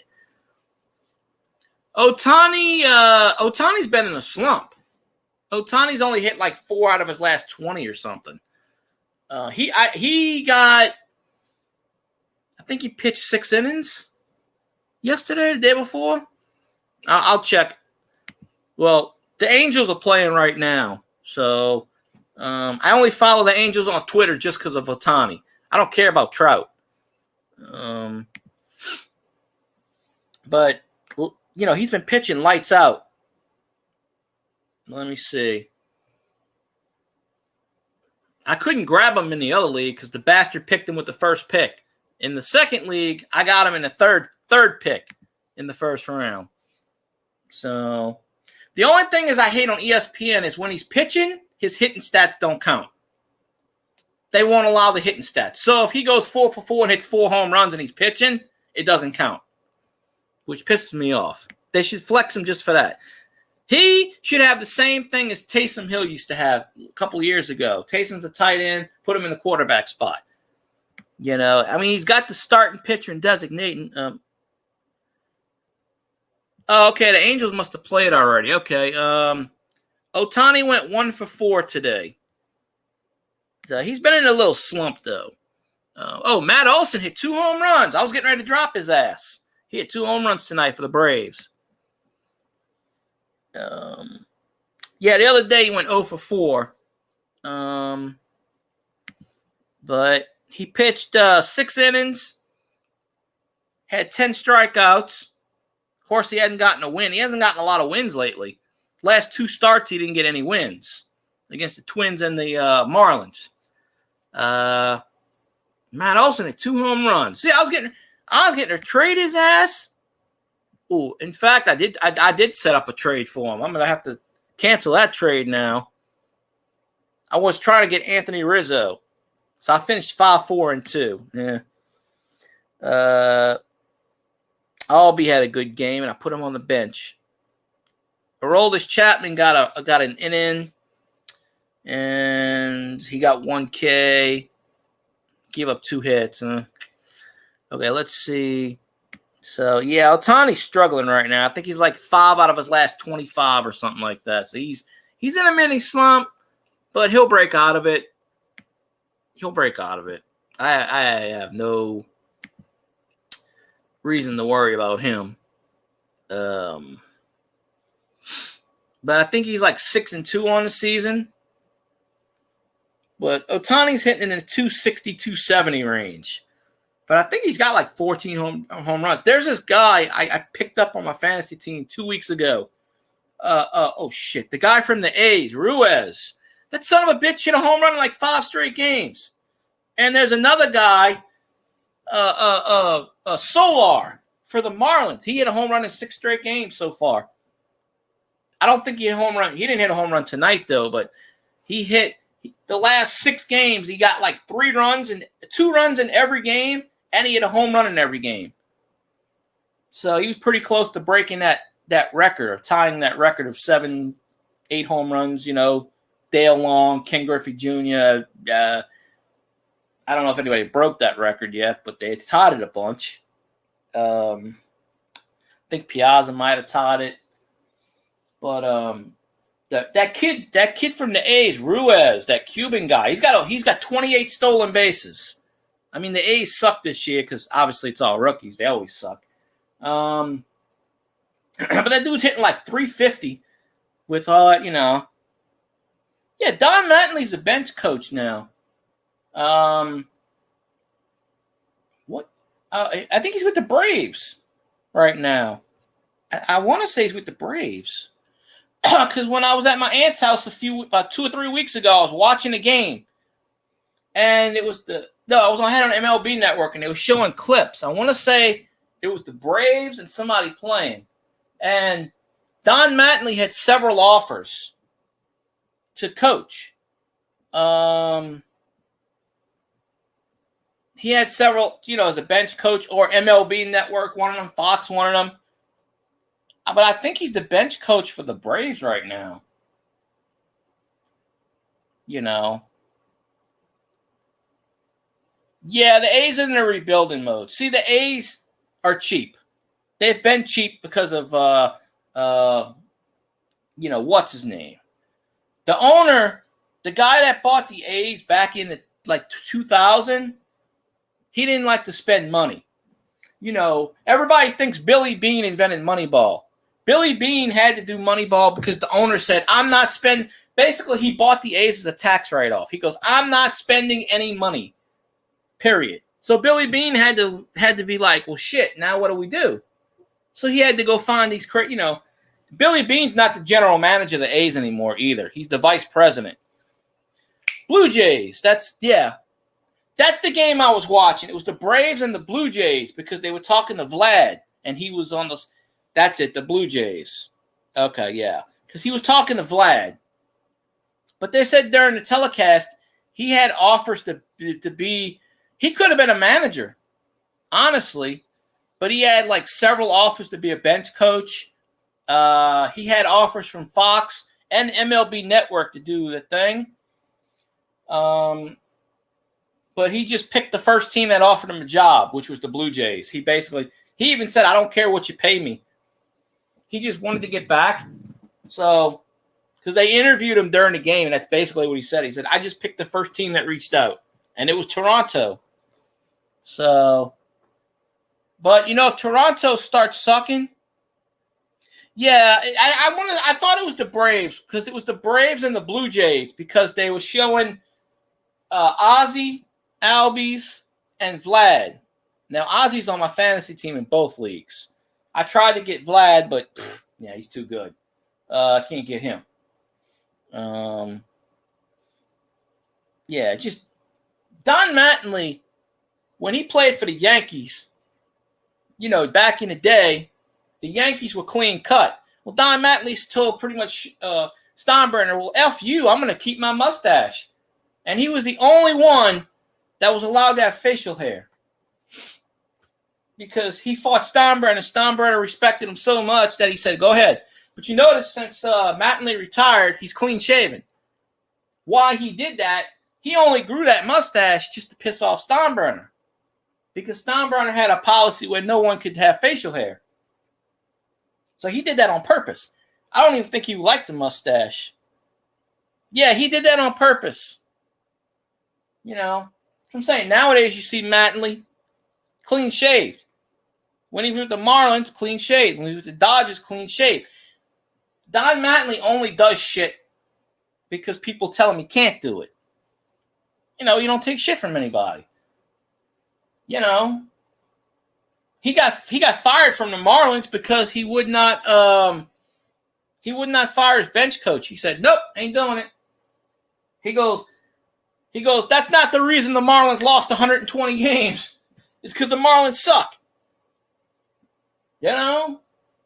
So they threw same thing with the Dodgers. They threw Don Mattingly under the bus.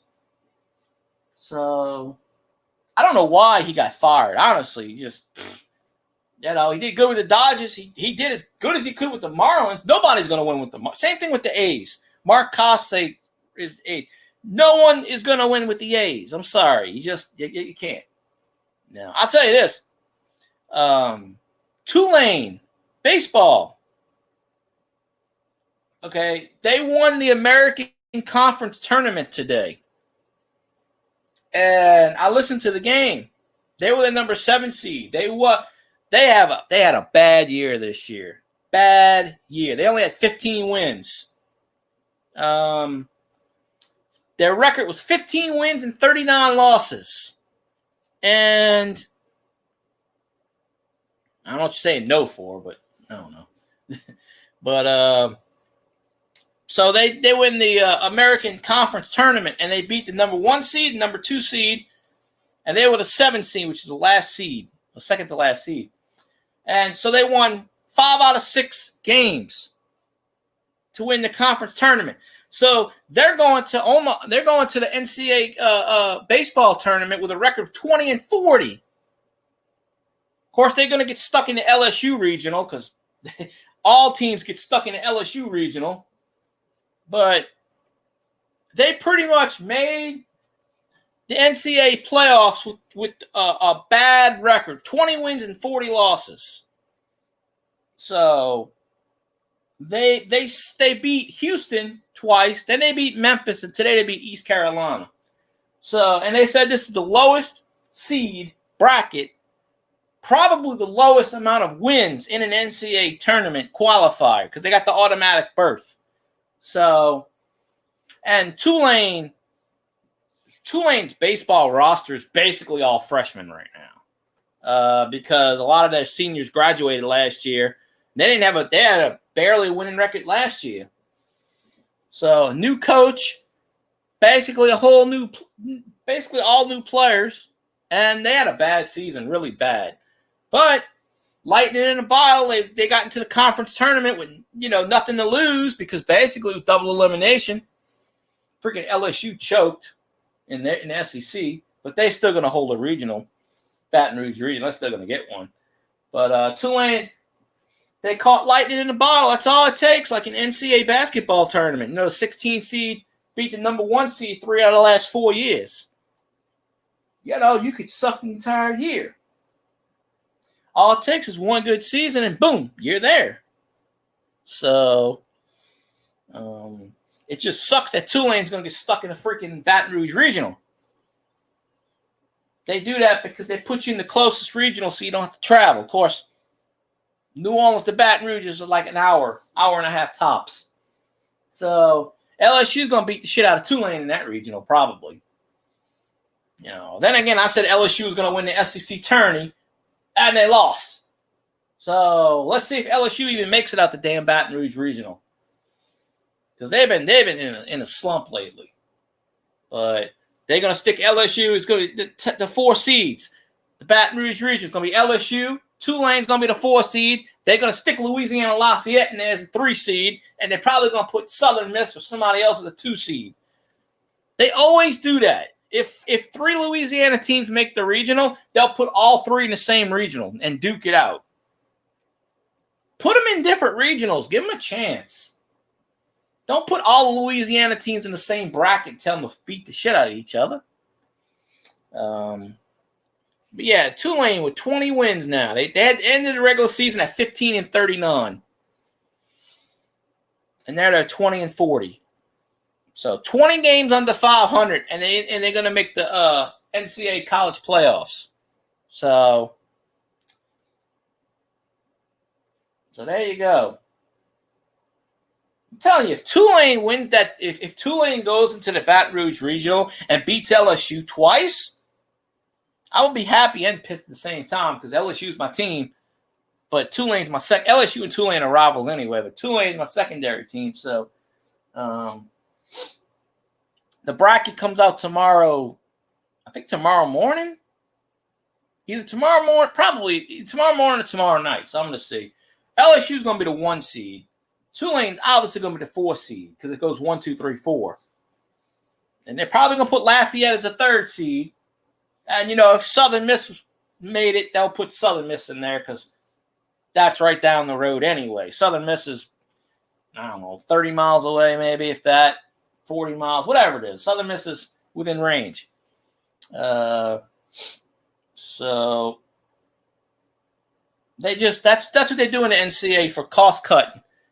They just put it wherever the closest regional is so they don't have to travel. But every year, if there's 4 Louisiana teams, they get stuck in the same bracket. And it just doesn't happen for Louisiana. The Oregon teams, or this team, that team. California teams, they'll put all of them in the same bracket. Stanford, UCLA, they'll all be, if they make it, they're all in the same bracket. That's just how they do it. Of course, they can't be in the same conference. So if it's the same conference in the 2 teams, then they branch them out. But East Carolina will probably make the regional somewhere. But LSU, despite sucking the last 2 weeks, it still has enough. I mean, LSU still got 50 wins. I think their record is like 50-16 or something. So they're still decent. They were number 1 for most of the season. Then in the last 2 weeks, they dropped. I think they're like number 8 now because they won probably 10 out of the last 15 to 20 games. They've probably been 500 the last 2 weeks. And not winning the SEC tourney makes it go down more. But hey, that's whatever. We throw that shit out the window. Throw it out the window. New season starts next weekend.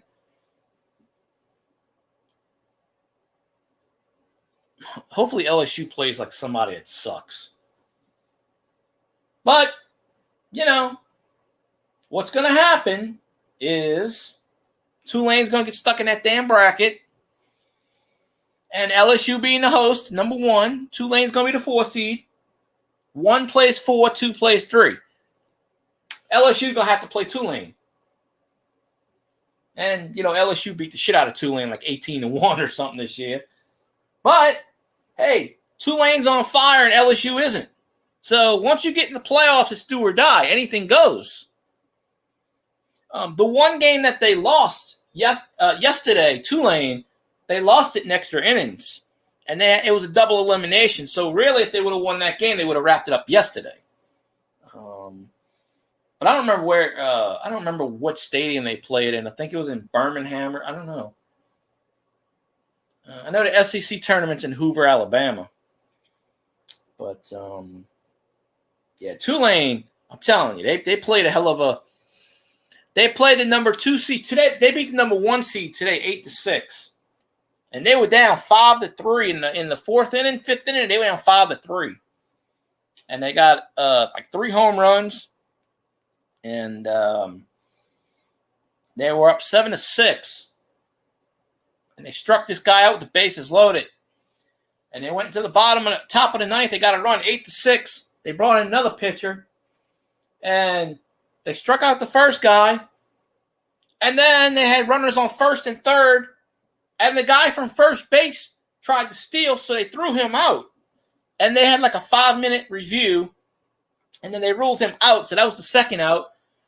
So they had a man on 3rd, and then the next pitch, the guy flew out to right field, and it was close enough to where it would have been if they had a wind pickup, it might have went out the ballpark for a tied game. The guy caught it right at the warning track. So Tulane won 8-6, and the announcer went apeshit crazy because hey, it's his rookie year, and he was like, basically, he went apeshit crazy. So, and I don't blame him because nobody would have thought Tulane would have had a chance going. They sucked all year. I mean, they won 15 games. They lost like 15 in a row this year. They but you get on a roll, and. Anything's possible. But, if Tulane makes it out if they make it out the Baton Rouge Regional, they're going to have to beat LSU twice. And the way LSU is playing right now, that is possible. Tulane's on fire and LSU's not. So, it just sucks that it comes to that. That they're going to, I would honestly be surprised if they did not put Tulane in the Baton Rouge Regional. I'll be surprised. I honestly will be surprised because they're not going to have them go to Wake Forest, travel 1,600 miles to North Carolina. Not a chance. But yeah, probably no. Lafayette might actually host that regional because they had 50 wins too, or 48 wins or something. So Lafayette might not be stuck in the Baton Rouge region. Okay, there's hope this year. Maybe there's 2 teams that advance from Louisiana to College World Series, not just one. Because Tulane's been in the College World Series twice. And I think they made it to the championship bracket once. But Tulane's, hey, Colt, how you doing? Tulane hadn't been to the playoffs in 8 years. So, smoke them if you got them. A's lost. Well, the A's are basically a AAA team right now. Yeah. Mark Kotsay is the damn manager, I believe. But you know, yeah, the A's pretty much have a AAA team. But that guy Ruiz, that guy from I think Cuba, he's batting like 350 with 27 stolen bases, and he's got like 12 home runs, I think. So the A's will probably trade his ass to the Yankees at the All-Star break. That's, I can't, other than him, I can't name one A's player. But basically right now, the A's are, well, I don't even know if I call them a AAA team. To be honest with you, they might be a AA team at this point.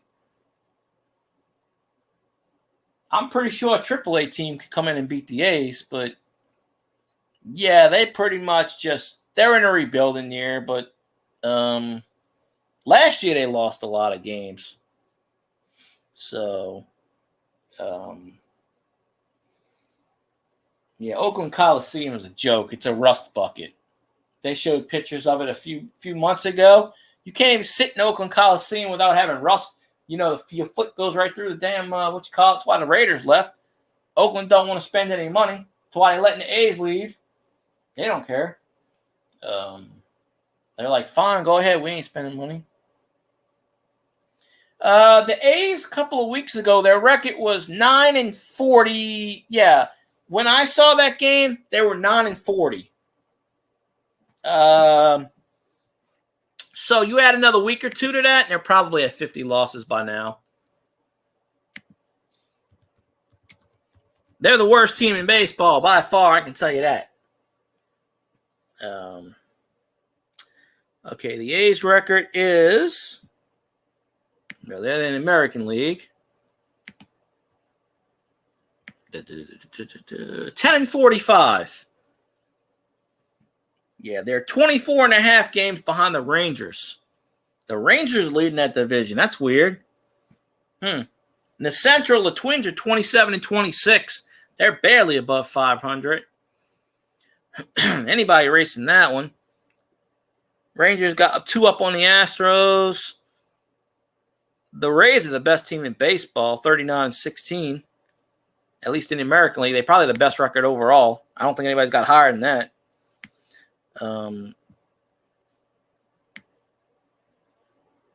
Dodgers 32-22. The Cubs are 22-30, only 5 games out. They were saying the Cardinals had a losing record, but they were only 5 games out. Like the NL Central, the Brewers are 28-25. The Pirates are 26-26, game and a half back. The Reds are 24-29, 4 games. Cardinals are 24-31, they're 5 games back, and the Cubs are 22-30. They're only 5.5 games back. So that's probably going to be like an NFC South thing where anybody takes that one. The Braves only 32-21.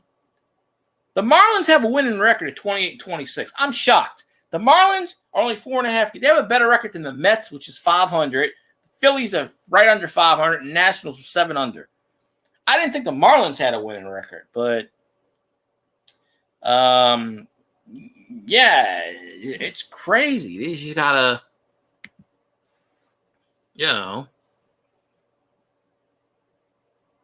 Well, yeah. Would you go to a team that basically is just not supporting? I mean, and you can't blame the A's. Go look Oakland. You might know this as more as I. You live in California. Oakland Coliseum. I saw something on YouTube a few weeks ago, and literally, you sit in the stands, and everything's rusted. They spray painted everything, but you can still. There's holes everywhere. The sewage leaks out on the field. They said on certain times, and it's just bad. Oakland, that's why the Raiders left. Oakland said, no, we're not building a new stadium. And Billy Beane said, I'll finance a new stadium. And Oakland said, no. He goes, I'll build a stadium with no taxpayer dollars. And Oakland said, nope. So Oakland they just said, we're not spending the money. We don't care about it. Because the A's came from Kansas City. They're not. Yeah, they said Oakland, all Oakland cares about is the arts and fine arts and shit. So the city council said no. So you can't blame the A's for moving. They barely make it as a franchise now because the owner don't want to spend any money. He bought that team as a tax write-off. So, the owner's terrible. They lost the Raiders twice. Yeah, the Raiders moved twice. They went from Oakland. Yeah, that's right. Well, the Warriors came from San Francisco. And then they went to Golden State. So I don't think they were ever in the Warriors were never in the Oakland area, technically. At least I don't think so. But, they were Philadelphia Warriors, I think, and then they went to San Francisco. And then back in the day, I don't even know. I mean, I know it's the Golden State Warriors, but technically Golden State, don't know. Maybe they did play. I don't know. I don't know enough about the Warriors to figure out where they play. I don't even know where they play now. But so they play in San Francisco then? Oh, okay. Yeah, because across the bay, it's watching the 1989 World Series. I know that Oakland and San Francisco is across the bay from each other, the Bay Bridge. So I know that. But Oakland just doesn't give a shit about it. They don't care. Just like Seattle didn't give a shit when they refused to build a new stadium for Key Arena. And they let the Supersonics go to Oklahoma City. But funny enough, Seattle gets the Kraken, the Major League Hockey team. And people are like, what the fuck? They've been trying to get the Supersonics back for years. See, people don't realize. See, Kevin Durant actually played for the Supersonics first. He was a rookie. I have his rookie card, and he's in a Supersonic uniform. So I'm pretty sure that first season, I don't know if he did. I think he played for Seattle. But I know I have his rookie card in Seattle. Don't know if it's worth anything, really, but, but there's that. So, Yeah, Oakland don't give a shit. You can't blame the A's for moving. They don't want their stadium has literally been crumbling for the last 15 years, and they don't have the money to fix it, and the team won't help them. I mean, in that situation, you can't fault the A's. They pretty much was like, look, we'll build a stadium, we'll pay for it. And Oakland said no. We won't sell you the land. So what can you do? I just don't understand why they're moving to Las Vegas. Now, you know what's going to happen? And this actually might work in our favor. Las Vegas has the 51s of the Aces. Las Vegas does have a AAA baseball team. I'm pretty certain they still do. And Major League rules says that you can't have a minor league and a major league team in the same city. That still holds. So if Las Vegas still has that AAA team, they have to move when the A's get into Las Vegas. And they have to move somewhere. And New Orleans has a stadium sitting right. Hey, maybe we get that team. So hey, we don't get the major league team. Maybe we get a minor league team. So they just have to finish out that guy suing that guy and shit to but I'd love to have another AAA team. I don't care how bad they suck. We went through the Marlins farm system. They sucked completely. I don't know how we avoided not being an Oakland farm team, but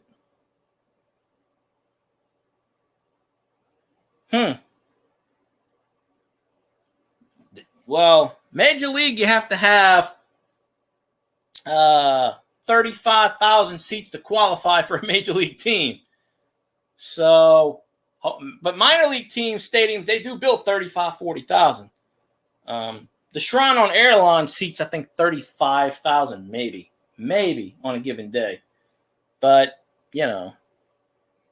Yeah, I know they're not moving for another 3 years. I don't know how they're going to make it 2 more years in Oakland. Their stadium is crumbling now. So they literally have duct tape on the seats. The floors are all rusted. People filming on YouTube all the time. A guy fell through the freaking seats. Yeah. Oakland could. You know, but maybe we get a AAA team again. So it's quite possible. That's how we got the Zephyrs, the Colorado Rockies. They played in Denver, and per MLB rules, they had to give up that minor league team. So that rule is still in effect. They never did change it. So I guess they don't want them both competing at the same time. You know, they don't want a minor league team playing the same night as a major league team. I mean, obviously, if you put a minor league team and a major league team, you know the major league is going to win every time. So, you know.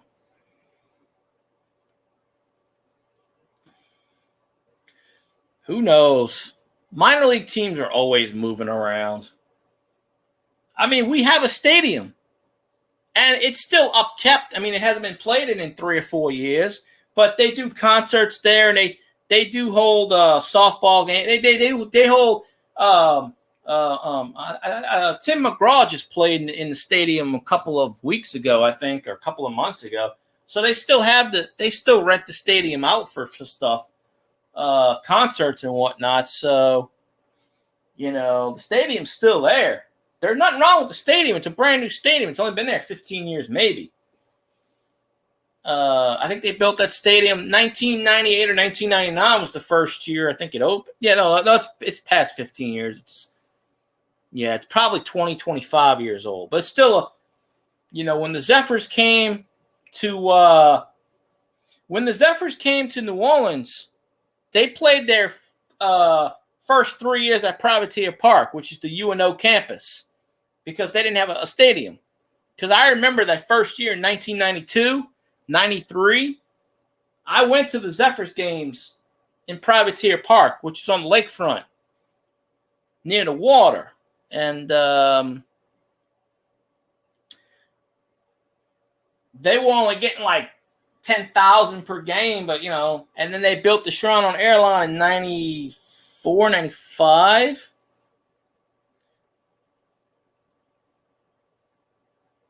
Well, Cali's always going to pick up more teams. They say New Orleans is not really an MLB market, but hell, they support the Pelicans and they suck every year. So I don't see why we can't have a major league team play in the Superdome. I don't see why we can't have a major league team. I don't. Put them in the Superdome. You got the dome. The Superdome seats 80,000 fans. Almost 90,000 fans. I mean, that's major league quality. You'd have to convert it and stuff, which MLB hates. They rather a new stadium. I think the Shrine on Airline, you can convert that into a major league stadium. I think you could. Now, it's out in the middle of nowhere. It's off the Airline Highway. I mean, they got businesses and stuff, but I mean, right next to it across the street is the Saints facility. I don't think the Saints would like that too much. All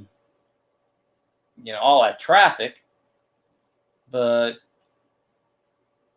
they could convert it into a major league stadium. I just think that New Orleans, with their crime history, they're not ever going to get a major league team. We had a hockey team for a few years, a minor league team, and that folded. But we got a soccer team, international soccer team, and I won tickets to it a few years ago, VIP tickets. I don't remember how I won them. I think I entered a contest on Twitter or something, and they said, you won. It might have been me and like 4 other people or something. I think I answered a question or something. So I got VIP tickets, which we sat behind the goal, We sat behind one of the. Basically, it was like me and my friend, and they had a tent up, and we sat behind the goal outside, and they had beer, and they had all kinds, VIP. So they had all this free food. They were cooking gumbo. They were cooking all the free food, candy, drinks, free beer, free drink. We didn't have to pay. I didn't have to pay for shit. My friend drank like 12 beers, and I'm like, dude. Like, my friend was drunk off his ass, but hey, he's like, oh, I can handle it. But hey, he drove me home, so we didn't die. So, of course, he's 350 pounds, so he can hold his liquor. But he was eating a lot of food, too. People don't realize if you eat food and you drink a lot, it counteracts it. So, he wasn't to the point where he couldn't drive, but, I didn't realize. I was like, dude, slow down. So, so we were behind the goal, one of the goal posts, basically. It was like a fence, and it was just tents, and I remember we were eating gumbo. I said, we don't have to pay for none of this, right? And he goes, no, it's all VIP. It was me, my friend, and probably another 10 or 12 people. Wasn't that many people. And we had the radio feed on, or the feed on, so we listened to it. And actually, someone scored a goal. We won that game too. I think like 3-1. I still have the VIP thing, and I went on after the game. We went on the field. They were doing fireworks, and the players were gone though. But me and my friend went on the field and took ticket. They were like, "Yeah, you're VIP. It still counts. You can go on the field." Because they tell you don't go on the field. But they said VIP can go on the field. So I went on the soccer field. Shit, they left the ball out. Me and my friend were kicking it in the goal post. They didn't tell us shit. City Park. It was New Orleans, 11 o'clock at night. The game came on at it was like a 4.5-hour game, though. That's the only thing about soccer. It went in the penalty kicks, I think. If I remember right, I think it was. Did it go? No, I don't think it went in the penalty. I think we won like 3-2 or 4-2. I don't think it went in the penalty kicks. This is 2017, maybe 18, 19. I still got the damn. I think I still got the Let's see. It was sitting right here.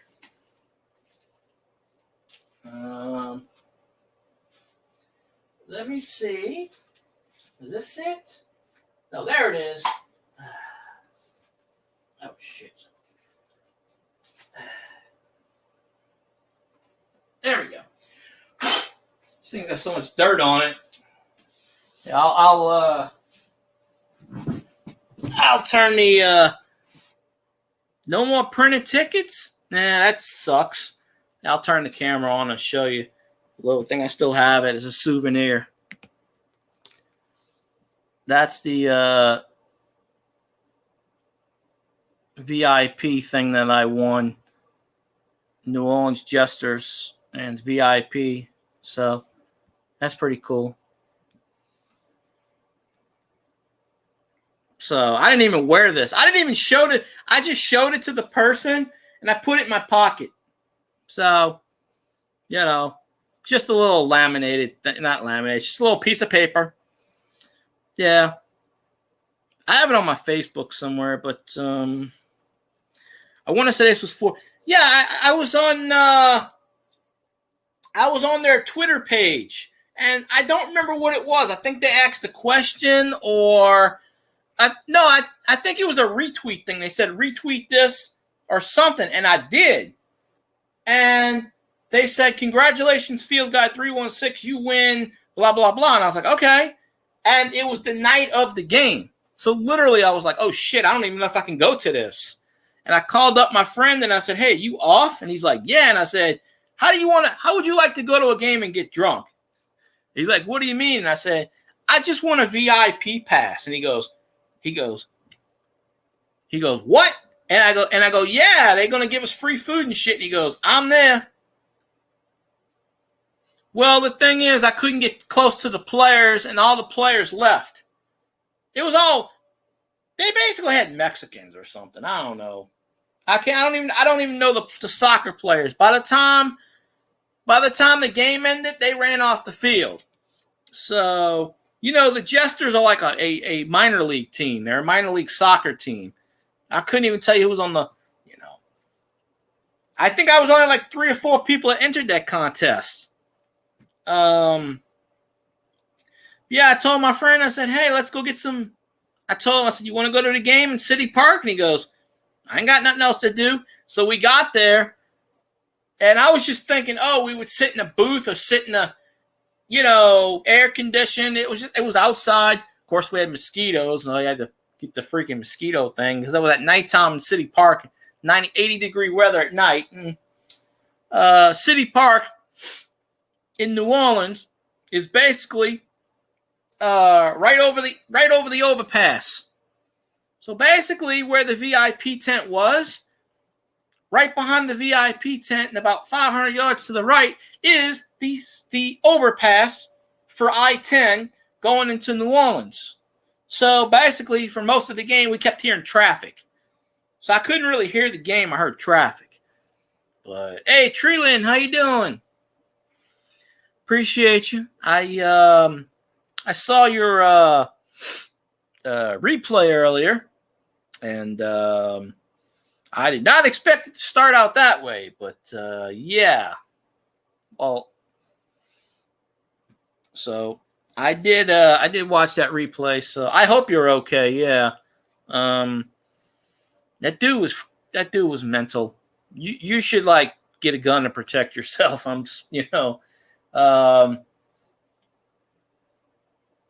Yeah, that's crazy. I was mentioned? Who mentioned me? Oh, shit. Wait, this guy didn't mention. How the hell does this guy know me?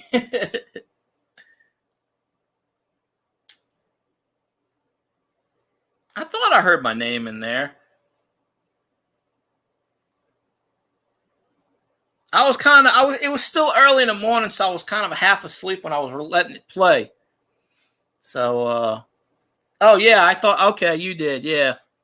Well, I literally just missed it. It said you had just ended the stream, and I said, shit. But I turn on the stream, and I hear beep, beep, beep, beep, beep, beep, and I go, okay, this isn't good.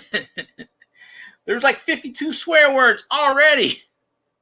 Good thing you filmed that, though. It's a very good thing you filmed that. Because like you said, if you need to call the authorities, you have footage. Because, that dude is stalking you. And that is, you need to take care of that situation one way or the other. But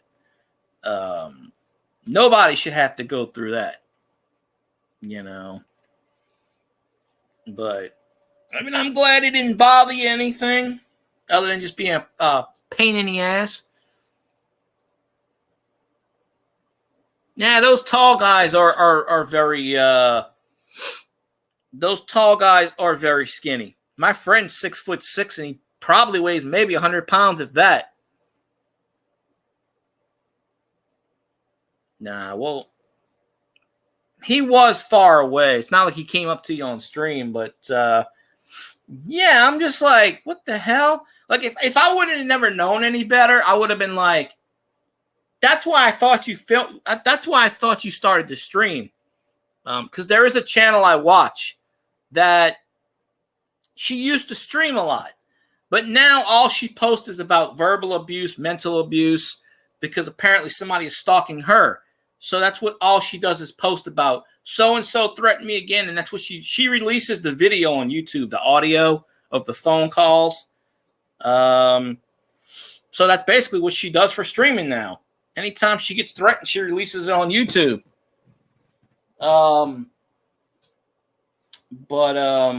Yeah, I'm telling you. Guys like that give us a bad name. So, Hey, honey Tina, how you doing? Yeah, I'm pretty sure I heard that word narcissist a bunch of times on your stream, but yeah, that's how those guys are. They just they think their shit don't stink, and women gonna love me. It's like, You play people too many times, you're gonna get burned. That's just the thing. Honey Tina, we got to get you back in the game and stream again. You know, I miss them live streams. Got to get all those people back in there. You know, yeah. Yeah, get some water balloons and just kind of like next time that dude comes around, fill it up with some water and just boom, hit him right in the head and say, "Hey, I'm sorry, you just happened to walk in the way." You know, get a damn hose and just spray his ass. I like how that dude said, "I have permission from the landlord to be here." Oh, you do? Okay, well, go show me some proof. He's like, "I have permission from the owner." Okay, that's why you didn't come up any closer, but I did hear that part. I'm like, I don't care if you have permission from Jesus. So, yeah, go get a Nerf gun and just. I have pepper spray. I have tons of pepper spray in this damn house. I have a bunch of stun guns too, but we don't mention Home Depot. They're the enemy here. That's owned by the Atlanta Falcons. Yeah. I don't spend money in Home Depot. Hey, nothing's illegal when it's against you and your life. Nothing's illegal. You know, do it and then settle all that crap later, right? If someone's coming at me with something, trust me, I'll pull out the machete and slice their arm off. I'll worry about the legal logistics of this later. I'd rather be alive to deal with it. I mean, there ain't no sense of it if you ain't alive, and then you got to worry about the stuff later. So I'll defend myself and then worry about it later. So that's how I deal with it.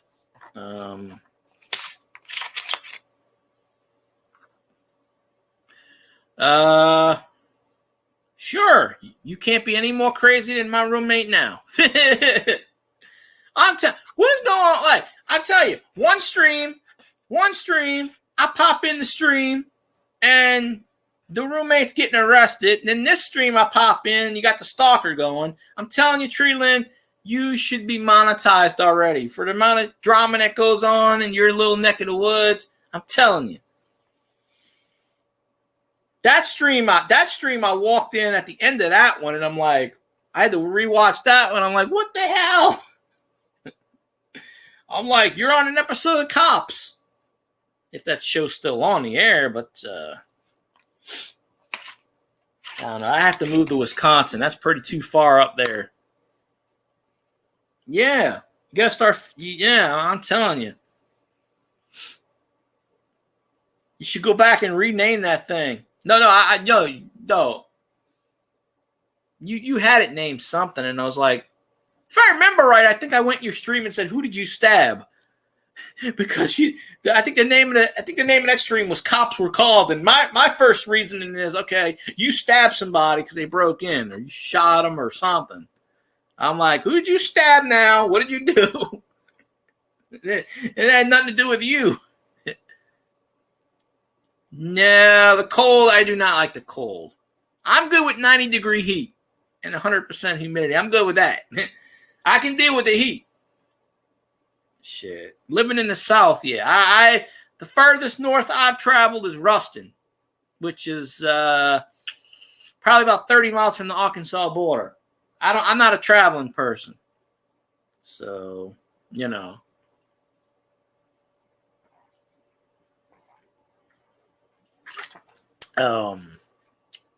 Scotty lives somewhere up in Wisconsin. He lives in Somerset, wherever that is. I think he said it's pretty close to Minnesota border or something. But I remember that. Oh, I'm used to it. You know how you Northerners are used to the freaking Y'all are used to the damn cold. I'm used to the heat. Hey, in a couple of days, it's gonna be hurricane season. Oh, Somerset, Somerset, and then he used to live in New Richmond. I don't know exactly where. I just know it's in Wisconsin. Couldn't tell you where, but that's where he's a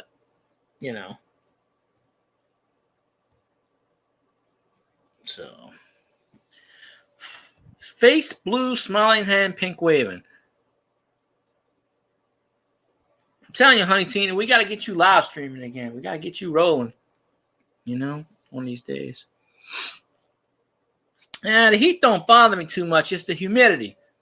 The last week or so, the humidity's been in the 60% range, so it's actually been pretty nice. But the humidity's coming back tomorrow, so back up to 95% humidity. 90 degree heat with a heat index of 9,500 degrees with 92% humidity. We're doomed. Oh. Yeah, but California doesn't have the humidity factor that we do. So, I mean, y'all got a dry heat. Our 92 degrees is literally over 100 with the humidity factor. So, you live right there by the water, you're going to have a high humidity factor. And it's June 1st is hurricane season. So, they already got a subtropical storm out there by Florida. So, we're doomed. I'd hate to live in Arizona. But I'm used to the heat. I've grown up here, lived here in my life. I'm used to the South. I don't think I could survive in the North. I'm sorry. Y'all probably kill me up there.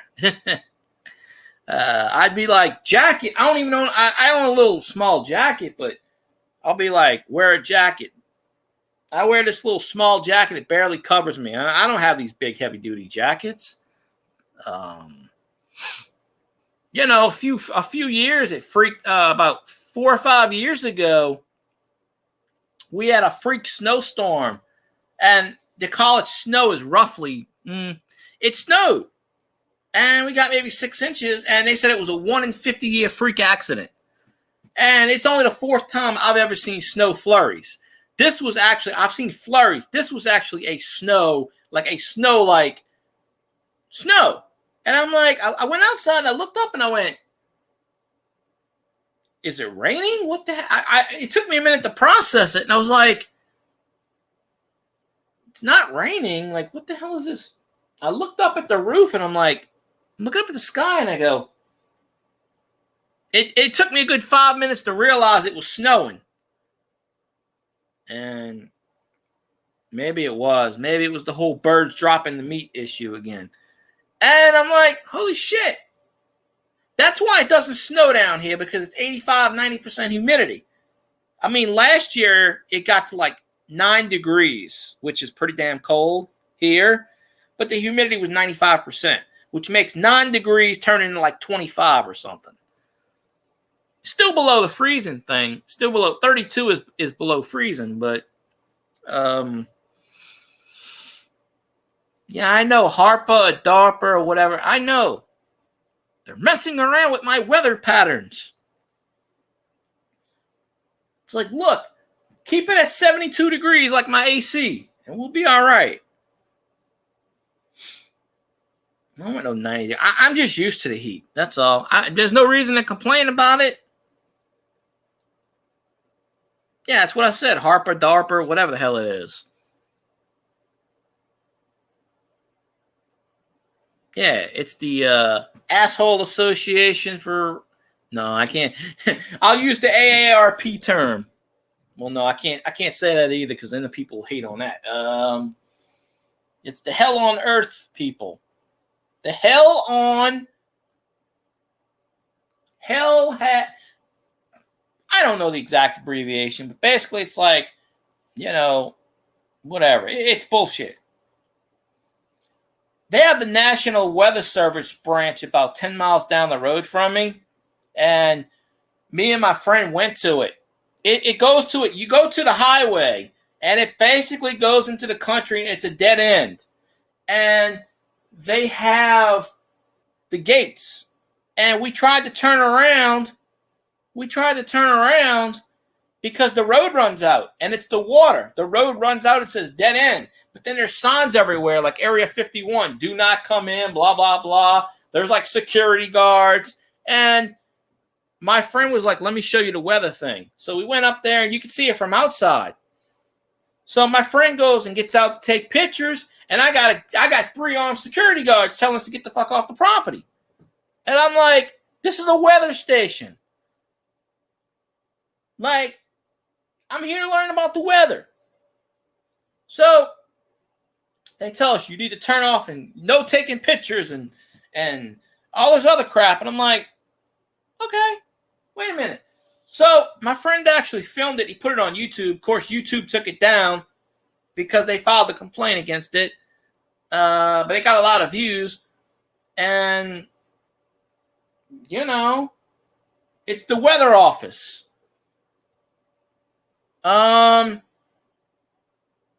It's the weather. NOAA, NOAA. That's the New Orleans weather. There's like 3 or 4 of them in the state, and one of them's like 10 miles from me, whatever. But yeah, it goes. The highway runs out. It's private property though. But the highway runs out, and the water's right there. So my friend just got out for a minute. He wasn't even going to get out.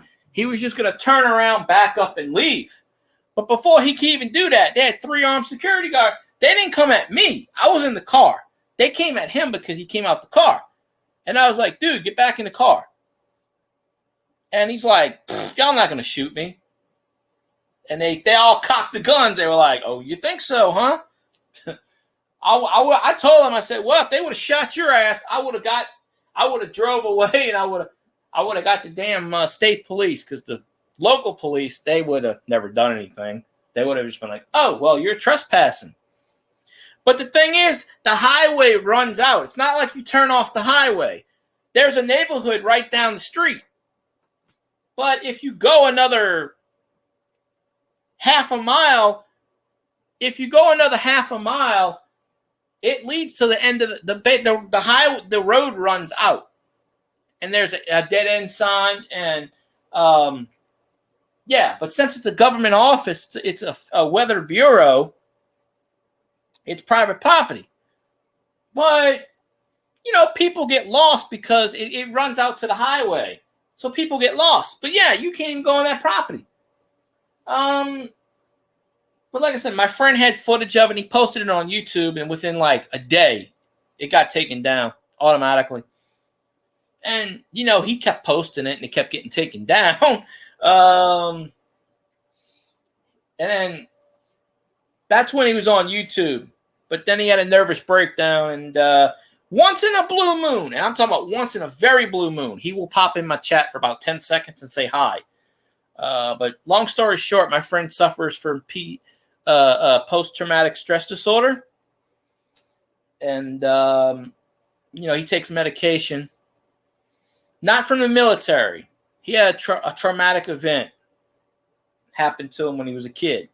And it affects him to this day. But he had a nervous breakdown. He's okay now. He works and everything. But I've never seen this happen. But if he doesn't take his medication, he's liable to have taken someone out.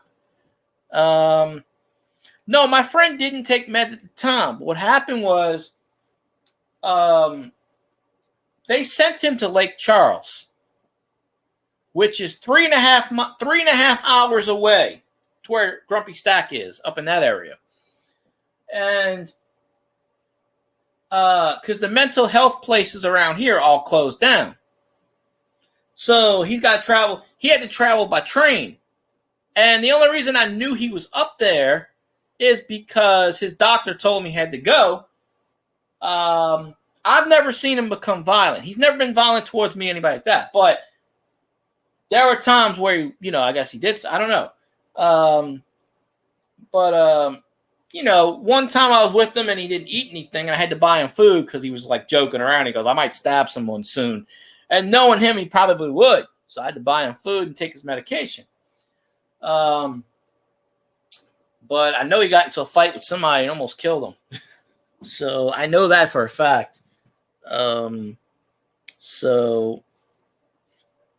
he had to go to Lake Charles, and he sends me a photo on the train, and I go, what are you doing on a train? And he goes, oh, I'm coming from Lake Charles. And I said, why the hell did you go there? He goes, oh, I went to the mental health place. And I go, why'd you go there? He goes, oh, that's what they sent me. Because the one out here closed down. Budget cuts, bullshit, whatever. I don't know. Yeah. So anytime he has a nervous breakdown or any stuff, yeah, he went to the psych ward. He was there for 72 hours. Yeah, he tried to, the last time he, how can I say this without getting a strike on YouTube? You ever seen the Godfather scene where the guy goes in the bathtub? Yeah, just don't say it on YouTube. You know how the guy, they bring his brother in or whatever, and he's in the witness protection, and he says, if I'm ever gonna go, okay, he goes, if I'm ever gonna go, I'm gonna do what the Romans do. I'm gonna take a nice long bath, then I'm gonna take the knife and go. Yeah. Okay. Basically, what my friend did, he slit his wrist. Basically. Okay. And so somebody found him, and then he sent them to whatever, and then he had to, he made a few attempts at doing that. Then they had to put him on depression medication or some nonsense like that. But I mean, he's fine now. But this was several years ago. But, I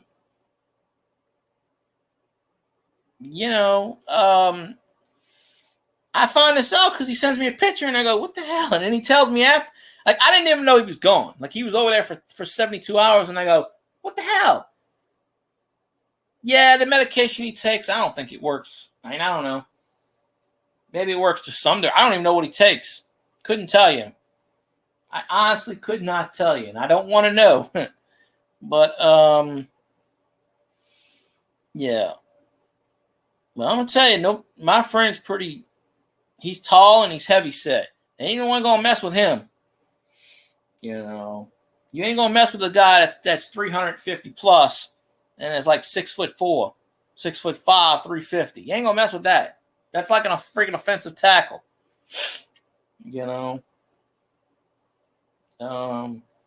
Plus my friend's got thyroid problems. I know he takes Xanax. I've seen the prescription for that. There is some, I don't know. They gave him Ritalin one time.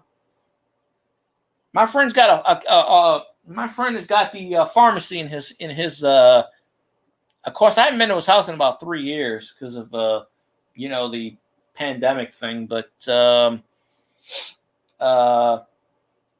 he's got a whole cabinet of candy pills, if you want to say that. I'm like, which one is this?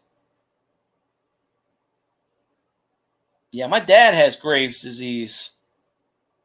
And then he said it turns into another disease.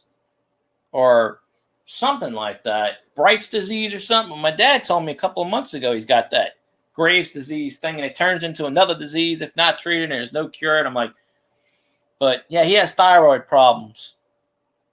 Which is what my friend has, thyroid problems. That's what Carly Sagan has, thyroid problems. Messes her up.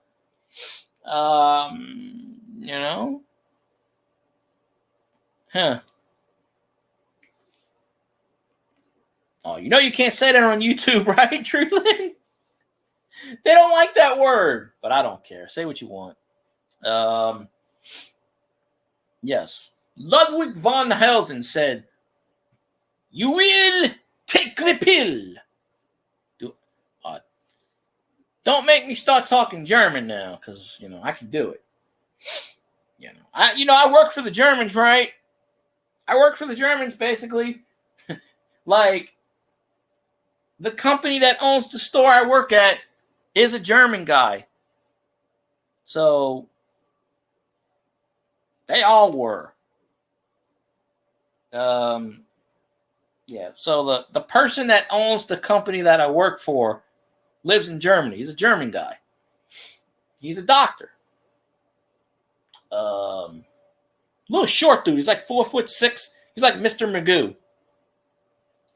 He was like 95 years old. He walks around and goes, I have a Nazi coin, but I never put it on YouTube because I don't want to hit with a strike. But everybody else puts it on YouTube. Nothing happens to them. You want to go to the show. I'll do that old Don Rickles joke. Yes.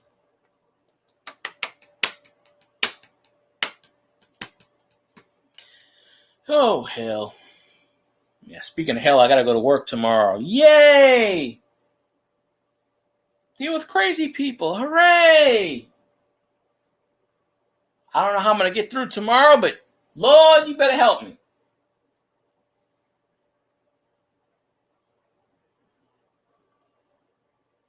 Oh, that's fine, Treeland.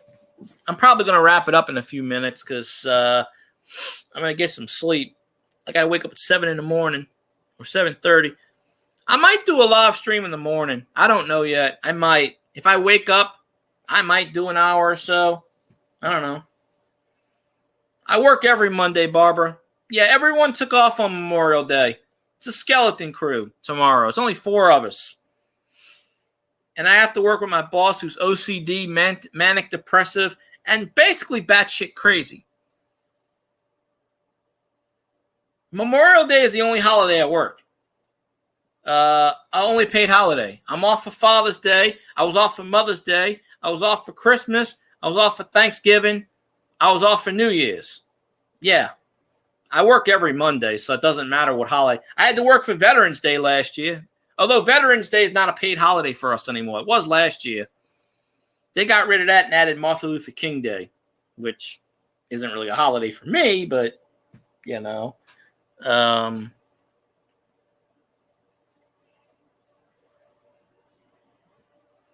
Yeah. Yeah, we give 20% off for veterans on Memorial Day. So when you give 20% off to those veterans, we're going to be busy.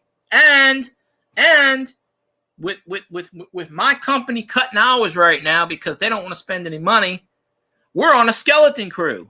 So just think of this. It's going to be me and my boss most of the day, just the 2 of us. And we're going to be as busy as hell. We're going to do 30 grand tomorrow. We're going to be, it's going to be like a Saturday morning, Saturday afternoon. Everyone and their mom is going to come in and get that 20% discount. Plus, on top of that, they got another coupon. So they're going to be saving like 35% tomorrow. So you tell me those veterans, on Veterans Day, I worked last year on Veterans Day. We did 55 grand. All those veterans were coming in for their 20%. So, you know, not only do I have to work, not only do I have to be with a batshit crazy OCD person tomorrow, I got to deal with OCD crazy customers. And not on top of that, we ain't going to have the employees there because they're in cost-cutting mode right now. So, Lord, I need to get through tomorrow with a straight face. Like, I need to make it through tomorrow where I don't stab anybody. So I got to pray. That's why when I'm at work and I'm praying, I'm like, Lord, give me the strength. You know, let me get through one day without somebody not cursing me out or physically want me to shoot them or something. I don't know. Or, you know, let me have one day where I don't have somebody call me racist or something because, you know, people don't get their way and they think that's what they use. They use the race card on me. You're a racist. And I go, okay, well, I can't give you a coupon because you don't have an account. Make a freaking account. It takes 2 seconds. But they don't want to do it. You know. I'm telling you, it's I gotta hear that crap all the time. People are just, I don't know. That's what happens when you shut down the mental health places. They got nowhere to go. So they're going to come bother me. I like it when they come up to me, excuse me, do you work here? And I go, no, I just like to sit on a ladder with boxes of stuff in my hand, talking to myself. Yeah, I just like to dress up, and I have better things to do than sit here and, I tell them no. When they go, do you work here? I go, no. And I walk past them for a minute until they realize I do. It's like, yeah, I'm just going to start grabbing stuff and walk out. And, I hate when people ask me that. Do you work here? Like, did you not hear me talk to the last customer about something? Do you not see me checking out a person on the register? Do I work here? No, I just like to walk behind the cashiers and I just like to play dress up. It's Halloween. I just like to go to random places and act like I work here and open up the cash register. No, I don't work here. They see you on a ladder. No, I just like to pick up the ladder and climb on it. I honestly think that, too much fluoride is being put in the water and it's dumbing everyone down. I seriously think this. I get this 50 times a day. Do you work here? And I go, no, I just like wearing name tags because I like wearing name tags to identify myself. It only says my name and the company I work for. No, I don't work here. No, when they tell me that, I just look at them and go, no.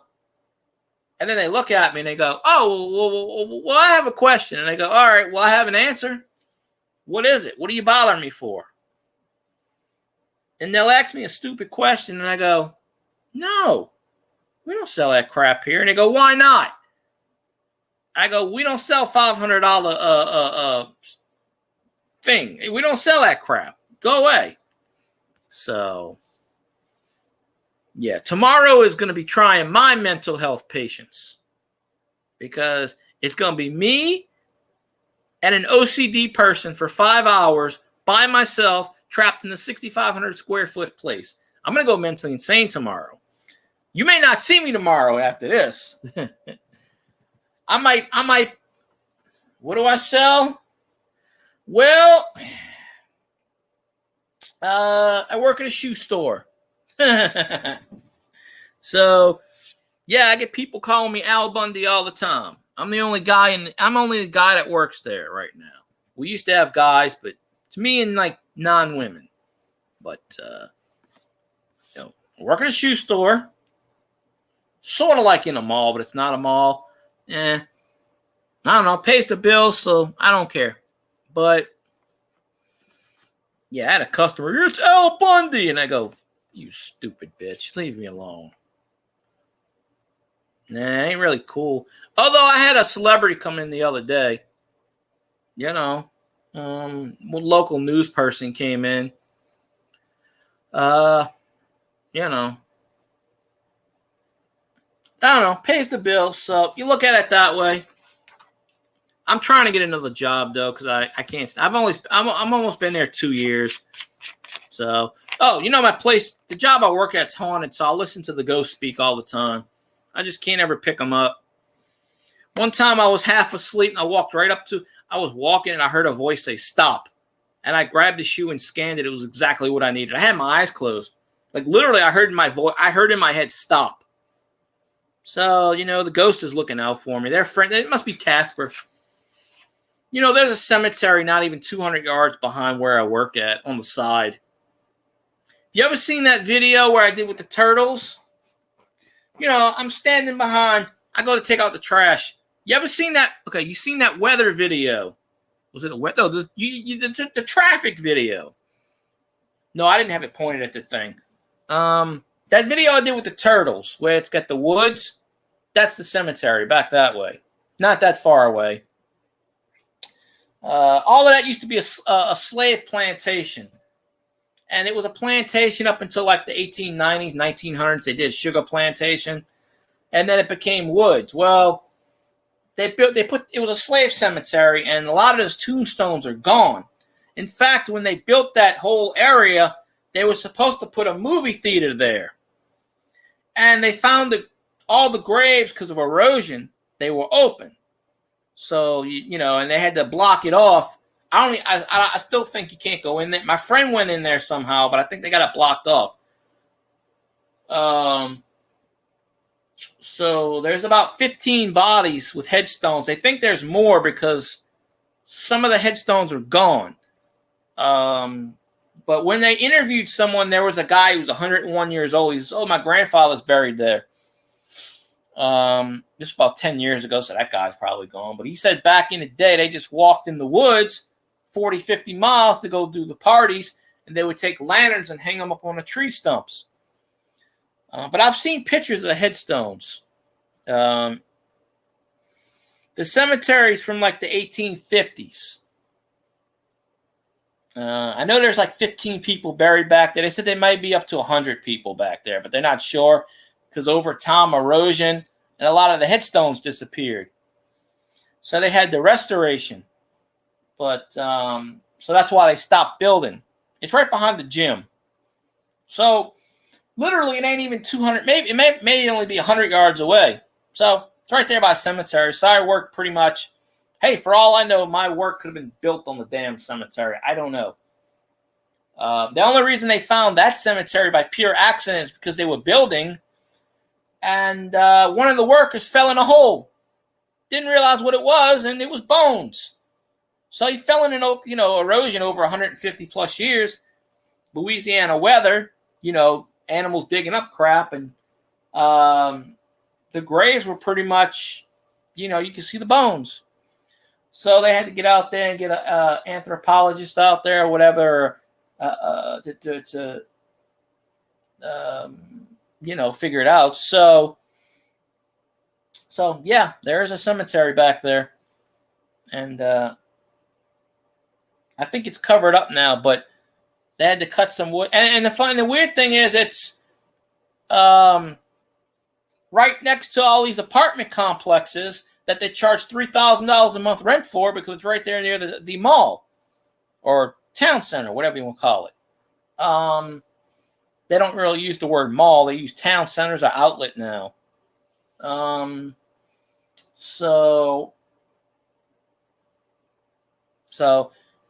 I told my friend to do a video on it, but I want to go there for Halloween and do a live stream.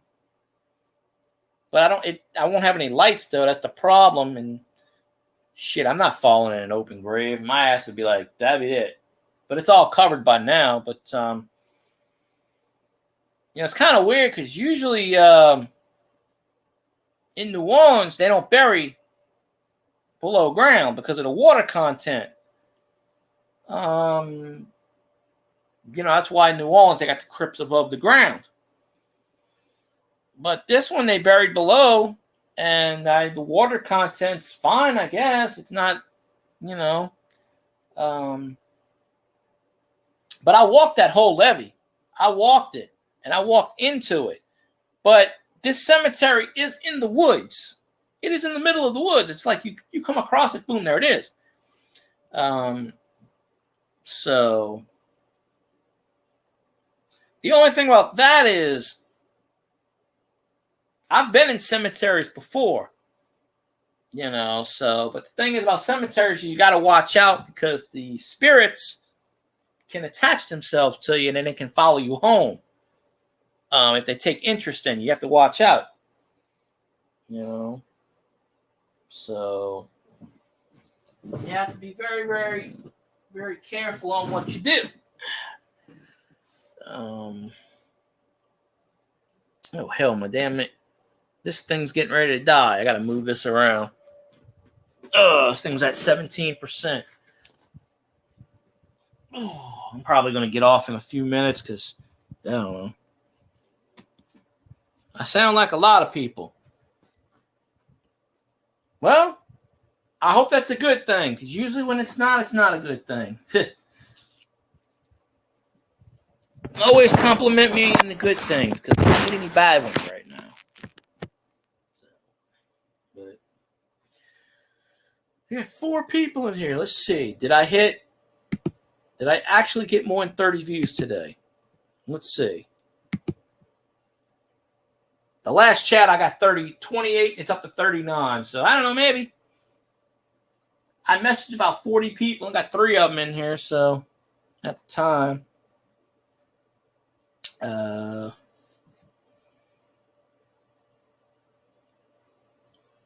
what? That's bullshit. 19, my furry butt. I've had more than 19 views. People come in here so far. Whatever. I missed the good old days when I had like 50 people in here, 40 people. And where the hell's Elvis? Elvis, where you at? Oh, why? I watch a lot of paranormal things, so I know. I'm serious. I've seen apparitions before. I did a 2-hour live stream on my ghost stories, which nobody watched. I doubt anybody watched the damn thing. Still up there. I've seen things before that I really can't explain. New Orleans is pretty haunted, by the way. It's right up there. You know, they built the Superdome on top of a damn cemetery. The parking garage was built on the old New Orleans cemetery. Up until a few years ago, up until about 5-6 years ago, they were still finding bones under the Superdome. I mean, that was the old running joke. Why the Saints never won why it took the Saints so long to go anywhere? Because it was built on a damn, the Saints made the playoffs in 1987. That was the year that Pope John Paul II came to New Orleans in January. And he came, I think, in January 1987. And he came in the Superdome, and he was in City Park, and he did throughout New Orleans, and he blessed the Superdome. And maybe it was January 86. It was either 86 or 87 because the Saints made the playoff. And ironically, the Saints made the playoffs in 1987 for the first time in 20 years in team history. And they said it was basically because John Pope Paul II came and blessed the stadium. And they asked him to bless the stadium, and he went on a field with the holy water and blessed the stadium. So I think he appeased the spirits. I think the spirits were pissed, and I don't blame them. It wasn't the whole, because where the Superdome was, that was the city limits for New Orleans, outside city limits, and that's where the cemetery was. So, I mean, up until 5-6 years ago, they were still finding bones. But basically, the whole parking garage was basically where most of the cemetery was. Where my aunt lives, out in the boondocks, was a cemetery, a little small cemetery. And the boondocks became big, and across the street, that's where the Paragon is. Right next to the cemetery is a McDonald's. So you look out the drive-through window of McDonald's, you see a cemetery. Yeah. Well, you never know. I mean, back in the day, New Orleans wasn't so-so, but, things grow, people branch out. And, well, you ever seen the movie Poltergeist? Greed, money. The movie Poltergeist, they knew there was a cemetery there. They just said, we'll just pull up the headstones. We're not moving the bodies. Shit like that happens in real life. I guarantee you, shit like that happens. Poltergeist. You do realize in Poltergeist, they used human bodies. Those bones, when they fall in the graves and those skeletons come up, they didn't realize it at the time. They did not realize at the time. They were using human skeletons. That was no prop. That was real. Like, I think it was Steven Spielberg or whoever did Poltergeist. I can't remember who directed it. Maybe it was him. That's why they say that Poltergeist was jinxed. Because Heather Donahue died young.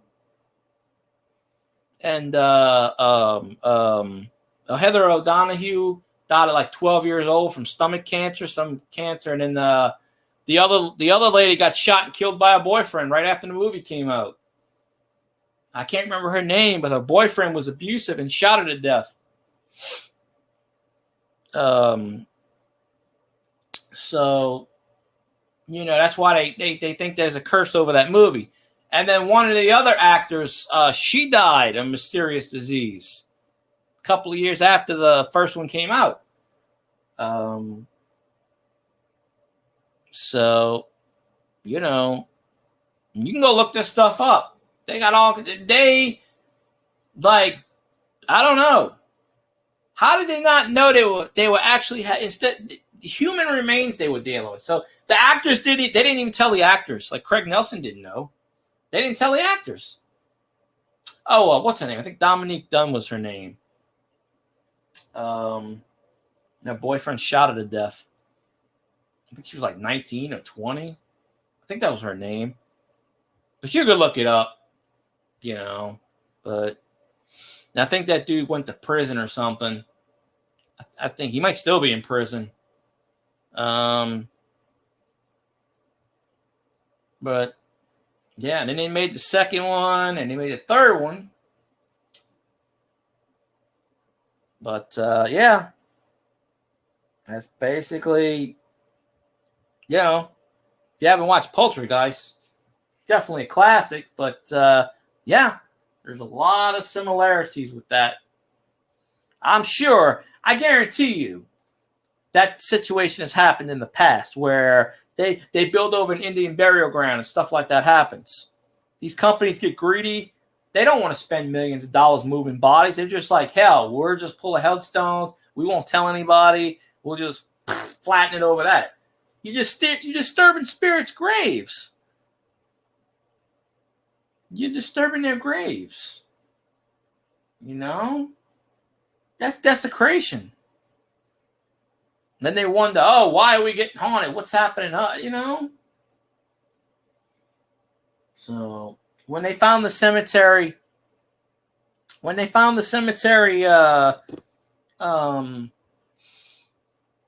were gonna build a movie theater, and then they found the cemetery, so they stopped it. So at least they did the right thing. But yeah, the Archdiocese of New Orleans took over the cemetery, St. Louis Cemetery 1 and 2. Where Marie Laveau is buried, or her crypt is. Some idiots freaking put pink latex and spray painted her damn tomb. So now you can't even go into cemeteries anymore. You can only go for guided tours, and they charge money. So a lot of the tourists get pissed, and they don't even clean up the cemetery. Like Grim Life Collective did a video and said the cemetery is all trash and stuff. Back then, the cemeteries were all nice looking and stuff. Nicolas Cage has a plot, basically a plot in the shape of an Egyptian thing. That's where Nicolas Cage will be buried. I think it's St. Louis Cemetery number 2, because the first one's already full. Anne Rice was just recently buried in I think the first one or the second one. She was just buried in St. Louis Cemetery last year. That's right over the overpass. They built the overpass right next to it, and it's kind of, damn. Yeah, that's crazy. I would not want to go to a high school built over a cemetery. Even if you do move those bodies, you're still going to have residential hauntings, residue. You're still going to have, they're attached to that ground. They're still going to be there. You're disturbing, you're desecrating ground. Now, maybe it was a lot easier because it was a Catholic cemetery and they did their blessing or whatever. They, holy ground. I don't know. Maybe the spirits, I don't know. I sincerely hope the way you're talking about it, that they just built straight on top of bodies, which, they did. They built straight on the bodies. Yeah, that's, yeah. It's like the Superdome. They still find bones from the Superdome, from the parking garage. So I bet you there's a lot of places built on top of cemeteries that you don't know about still to this day. That's really sad that happens. It doesn't happen in New Orleans because you can't build below. New Orleans is below sea level. It's like a cereal bowl. You dig in New Orleans, you will pull up water. That's why they have everything built. That's why they have crypts. And what they used to do is, and they still do it, is family generation of plots. They take the body out, ground the bones up, stick them in a bag, and then just stick them in an urn, and then they put the next body in, and then they keep doing it that way. So you have centuries of generations buried in these crypts, and then they cremate the body, boom, put the urn in, and but they desecrated Marie Laveau's crypt. These idiots put through like pink latex and shit on there. And now it's 24-hour armed guards. You can't get in the cemetery anymore because the archdiocese took it over. And now they charge people to go in the damn cemetery. Like God had told. They charge them like $25 to go see crypts and stuff, which is BS. And like I said, Grim Life Collective is a big YouTube channel. They're probably live streaming now because they usually do on Saturday, Sundays.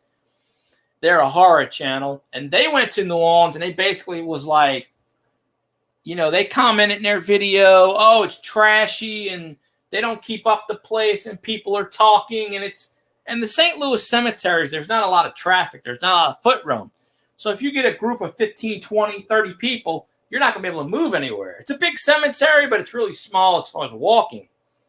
It's over a couple of acres. And St. Louis Cemetery number 2 is across the street. So St. Louis Cemetery 1 was the big cemetery. The second one still has burials, but I think you can still get buried in the first one. I know Anne Rice got buried in one of them recently. And like I said, Nicolas Cage has a crypt there shaped in an Egyptian tomb. Don't ask me why. Brad Pitt's also got a crypt there, unless he sold it. But Nicolas Cage, I think, lives in New Orleans, or he did. I think he's got a complex in the quarter somewhere. I know Brad Pitt lived in New Orleans for a while before he got divorced. I know he had a house because I know I've seen him somewhere. But yeah. That's a damn shame. You know what I hope? Somebody builds great. They pass away and they're put in a cemetery. I hope bastards build on top of their graves. See how they like it. Then they'll be like, oh crap. You know? You gotta pay that penance.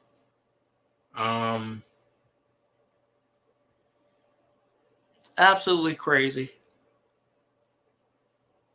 Can't even fathom it.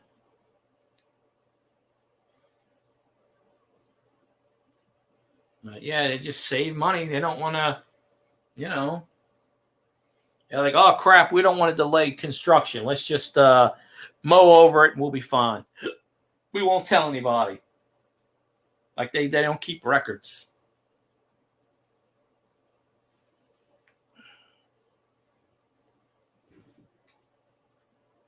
Where is my phone? Come here, phone. You're not buzzing me this late. Oh. Well, out of the 50 some odd people we sent messages to, I got 2 of them in here. So, you know, that's why we don't message people anymore. But there's always the replay. So, hey, you know, I just tell people watch it when you go to sleep. Put the volume low. ASMR. Woo! But I know last year I did a live stream on my experiences. You know, one of these days I'll do an EVP session. I'll be like, okay, Ghost, what year is it? If they tell me 1978, I'll be shocked. Be like, okay. St. Louis Cemetery number 1 has the people going back to the origination of New Orleans, 17. New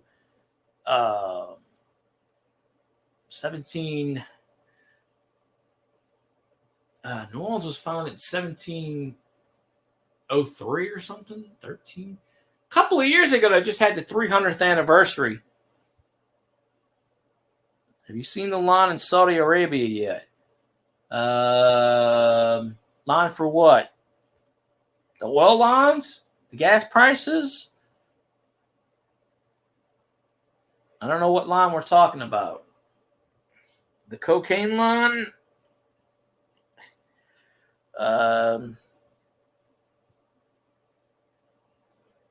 Oh. Yeah, good Lord. I used to be better off when I streamed from 12 to 3. I don't know anything about Saudi Arabia. Them gas prices are too high. Yeah, but they got yeah, it was 2 or 3 years ago. New Orleans celebrated the tricentennial, 300 years. So it had to be 1720 or something. I don't know. New Orleans was founded 300 plus years ago. So gas is $4.29. Well, we're near a bunch of refineries. You know, I grew up near a refinery. Actually, the cemetery I used to go to, the Chalmette Cemetery, Chalmette Battlefield, where Andrew Jackson fought the British in 1815. There is a refinery on one side. There's the Domino Sugar Refinery, and on the other side, which you can walk all the way down to, is the I don't know who owns that refinery now. I think it's Valero. It used to be Exxon, and it was Exxon for a while. It was the I think Valero, the gas company, owns that refinery. It blows up every couple of years. Someone I talked to a few days ago told me it blew up again. Every couple of years it would go boom. I'd be like, oh, the refinery blew again. But gas here is it was $2.93 the other day. I think it's down to $2.89 now. But like I said, we're near refineries. There's like 5 refineries within 15, 20 miles. I mean, 30 miles away, there's a refinery. There's a refinery everywhere. I know I should have my own show, conspiracy host. I can do it. I know I can do it. I need my own national radio show. I can do it. Like, caller, you're on the air. What the hell are you spewing about now? I know it. So, I have enough conspiracy topics. I can do it. Well, of course it's a conspiracy. You know, I don't have to tell you who runs your state. You know, I don't have to tell you Melted Barbie doll runs that state. You know, your governor doesn't run that state, by the way. You think he does, but he doesn't. It's that Melted Barbie doll. You know, the one in Congress that likes to keep ice cream in their freezer. I know her name, I just don't say it. I call her Melted Barbie doll. Literally, she looks like a Barbie doll that's melted. You throw the face on, that's it. Almost. Yeah, but these people don't almost go anywhere. You know? Almost is not enough. Duh. Yeah, these old farts, they stay in Congress for 95 years. They're like 112 years old. They still think the Civil War is going on. It's like, what side did you root for, son? New wave. Yeah, new wave of what? Bullshit? They're already trained to think like the old folks. Okay, this is what we did. You do it this way and then keep it going. Shit, Congress ain't changed in 200 years. Just because you got new people coming up in there, they learn the tricks of the trade. You know, they learn the tricks of the trade. They're told what to do and what not to do. They know exactly. So, who's that? Oh, that's the card. Okay, what card is this on the floor? Brady Clark. Never heard of him, but there he is. Yeah. Some random card on the floor. All a puppet show. Yeah. You know, I could run for Congress. I could be independent. You know, I'll win. And then everybody gets free ice cream. Because why the hell not? Yeah. That's the biggest conspiracy of them all. How is it that they're supposed to work for us? We elect these people. They work for us, but it's the other way around.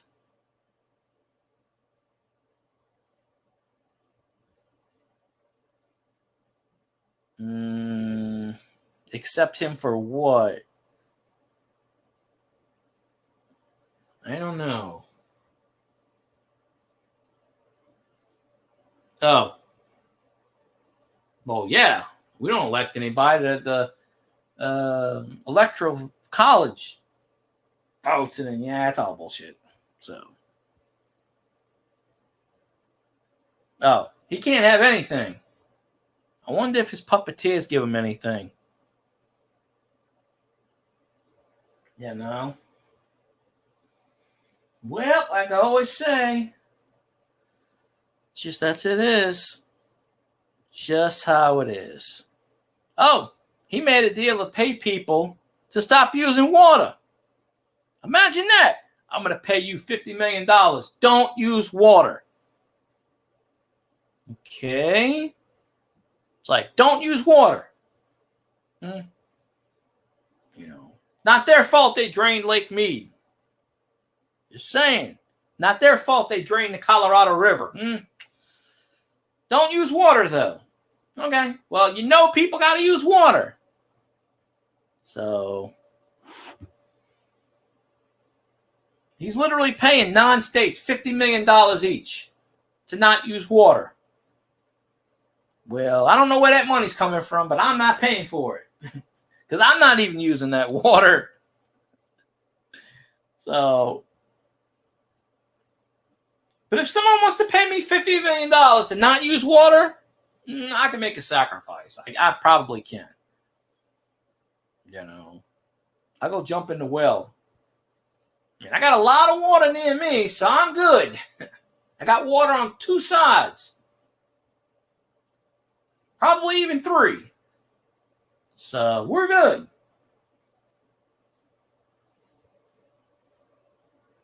Yeah, pay me to retire. No, I paid for them goddamn satellite things they putting on the water towers. Fucking give me radioactive cancer. It's about a mile down the road, but still.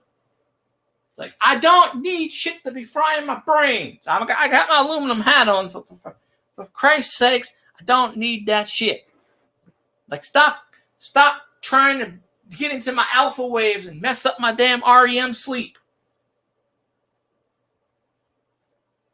I'm telling you, people are saying Big Brother is coming. Big Brother is here.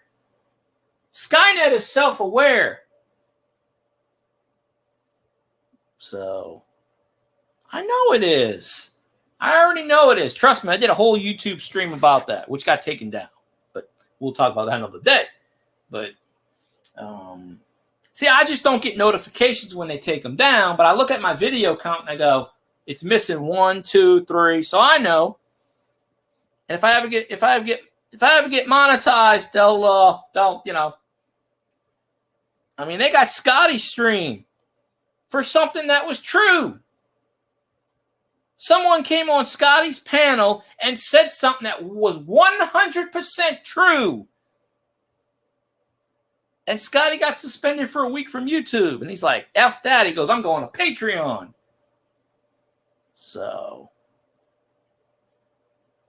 yeah, the signals mess up your brain cells. It messes up your blood count. Basically wants you to explode.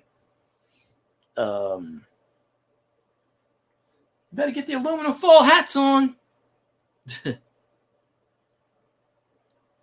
Yeah, I don't remember exactly what he said. But he said it, and they got him for dissemination of medical practice or some nonsense.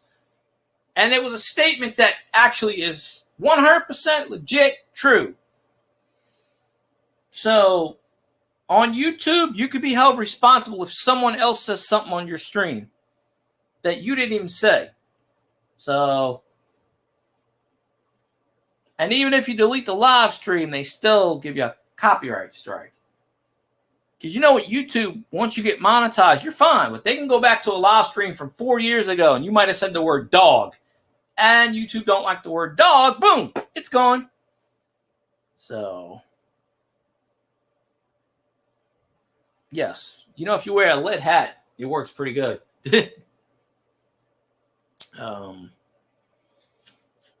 Yeah, 5G, it does something to your cells. It fucking radio waves, it messes your signal, it gets your blood boiling, and whatever. I don't know. They actually bought the frequency of the TV. Independent TV stations got bought out. They were like saying, we'll buy you out for $243,000.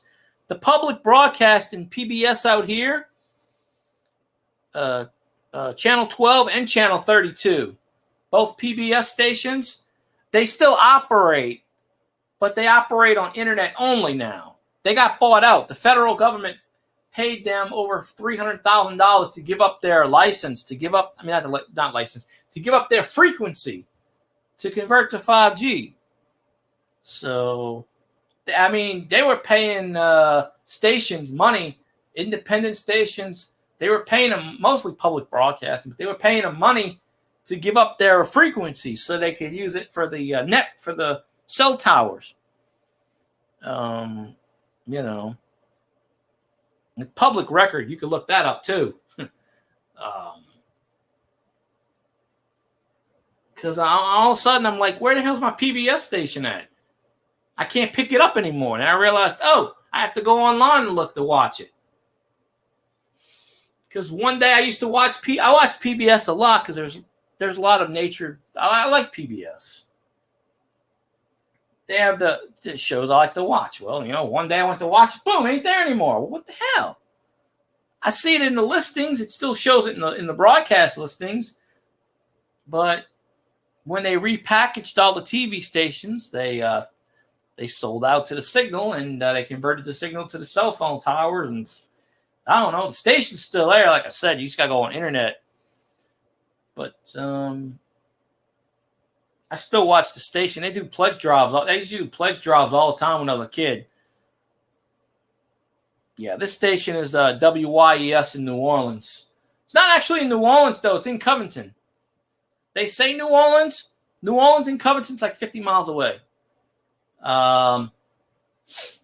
They broadcast. And then the other station is WLAE, Channel 32. That's PBS Part 2. And they're in New Orleans because they're somewhere on Rampart Rampart's in the core. There's somewhere out there. Most of the TV stations. Okay, I grew up in Chalmette. Okay, all the antennas, all the towers were in Chalmette. They're still in Chalmette to this day. All the towers that pick up the stations. I lived literally 2 miles from all those towers for most of my life. Up until I was 19 years old. I grew up near these towers. So who knows? They might have screwed me up. They might have messed up with my serial alpha waves. So, Katrina damaged them. But the NBC affiliate, because I have maps, satellite maps. It tells you where the broadcast signal towers come from. All the towers come from there. There's only one tower out here where I live. And that's 10 miles down the road. So that's where the weather center is. So what I was talking about before.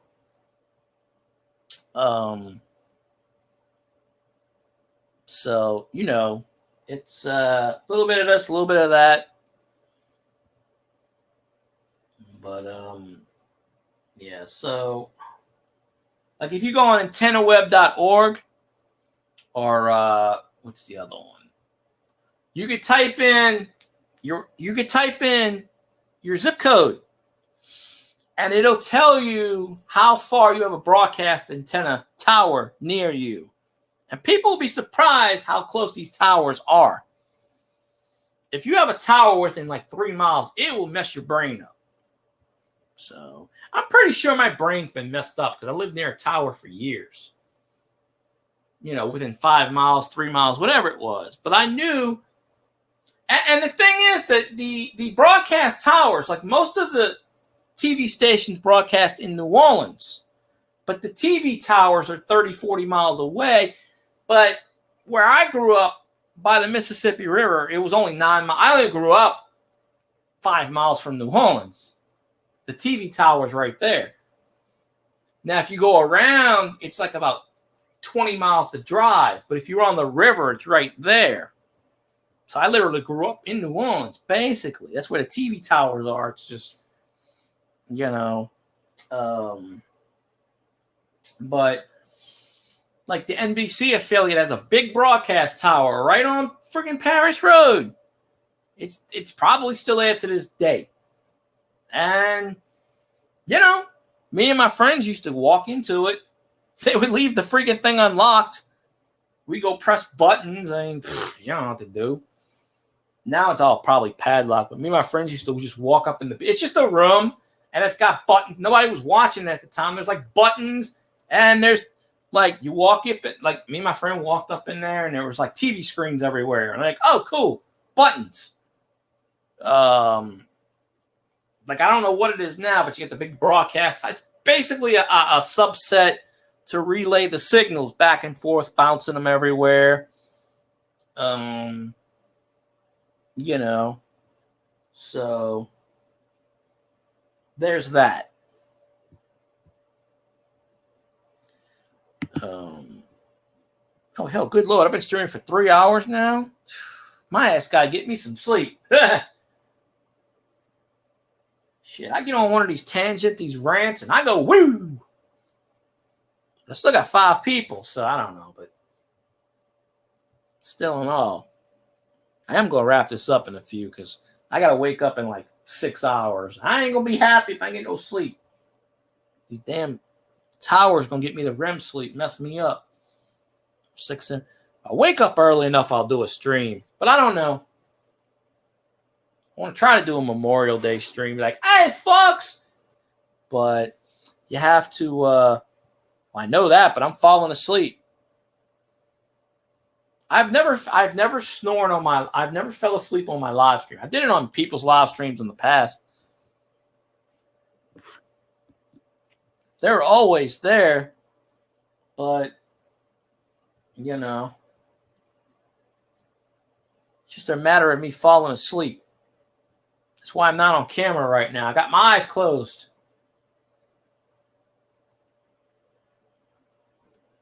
Hey, after I end the live stream, when you end a live stream on YouTube, you can still talk for 5 minutes in the chat. You do know that, right?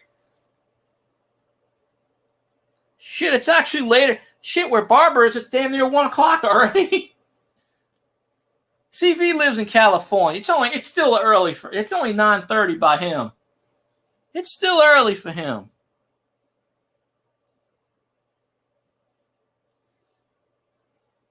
Yeah. I wish I had tomorrow off.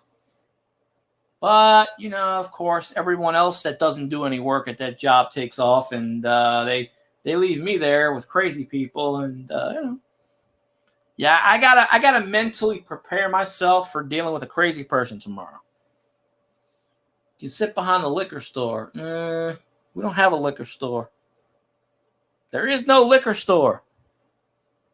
I wish there was a liquor store.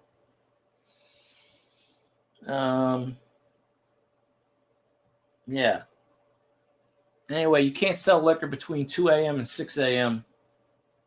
in this parish anymore. Well, you couldn't back then. I had a liquor license for a long time. Still got the certification somewhere, but I'm not licensed for it anymore. Because, you have to have a license to sell liquor. Who would have thought? Who would have thunk it? So, I'm telling you, if I get a nationally syndicated radio show, I'm telling you, I could just sit here and, Well, I don't see CV Baseball Card Collector doing a live stream. I think CV should start up a live stream right now, and we'll all go to his channel and listen to him talk. Come on now. Right? Lagging. Yeah. Keep hitting it's because the live button does that. Just keep hitting the live button. It'll go back to red. If you let it go, you'll be behind 3 or 4 minutes. It's like 11:07 on CV's YouTube stream. Oh no, he's 2 hours behind. It's still pretty early in Cali time. What's summer break? I ain't got no damn summer break. Summer break's gonna kill me. You know why? I'm gonna have to listen to kids yell all day. Yeah. I'd be better off if I couldn't hear and I couldn't see and I'd still be able to do my job. Somehow I'd be like, I don't know. But, you know, that'd be a bit crazy.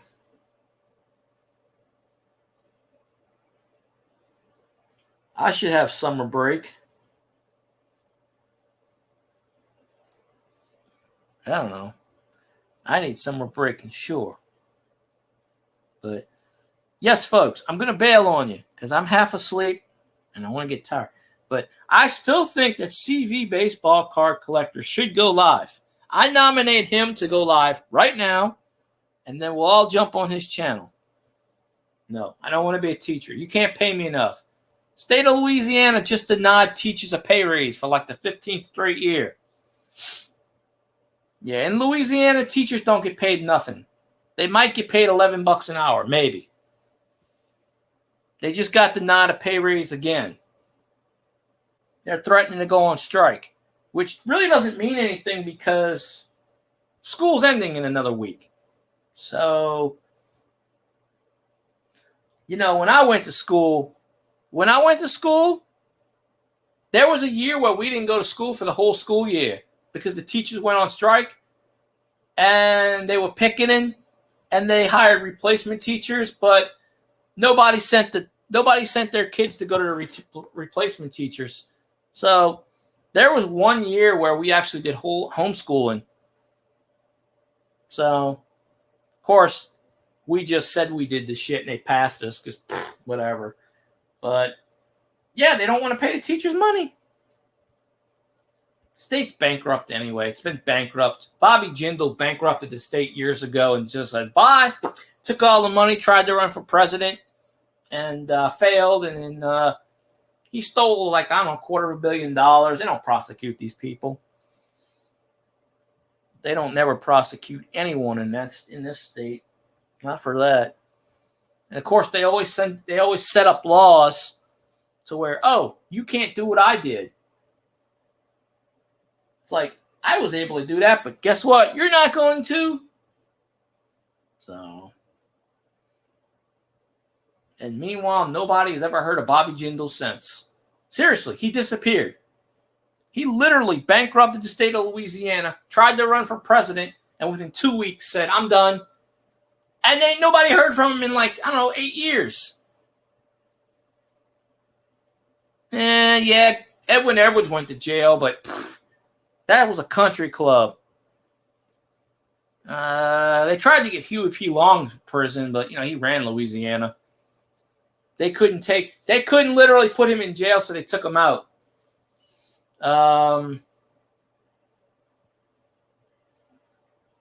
I'm sure others went to jail. Yeah, Edwin Edwards was the, you know, just type in EDWIN Edwards. Our governor now is named Edwards. No relation, but he's as clueless as anybody. It's a miracle that man's still walking. That dude got reelected unopposed. So hopefully when he comes up again, the good thing is you can only be governor for 2 successive terms. You can't do more than 2 successive terms. So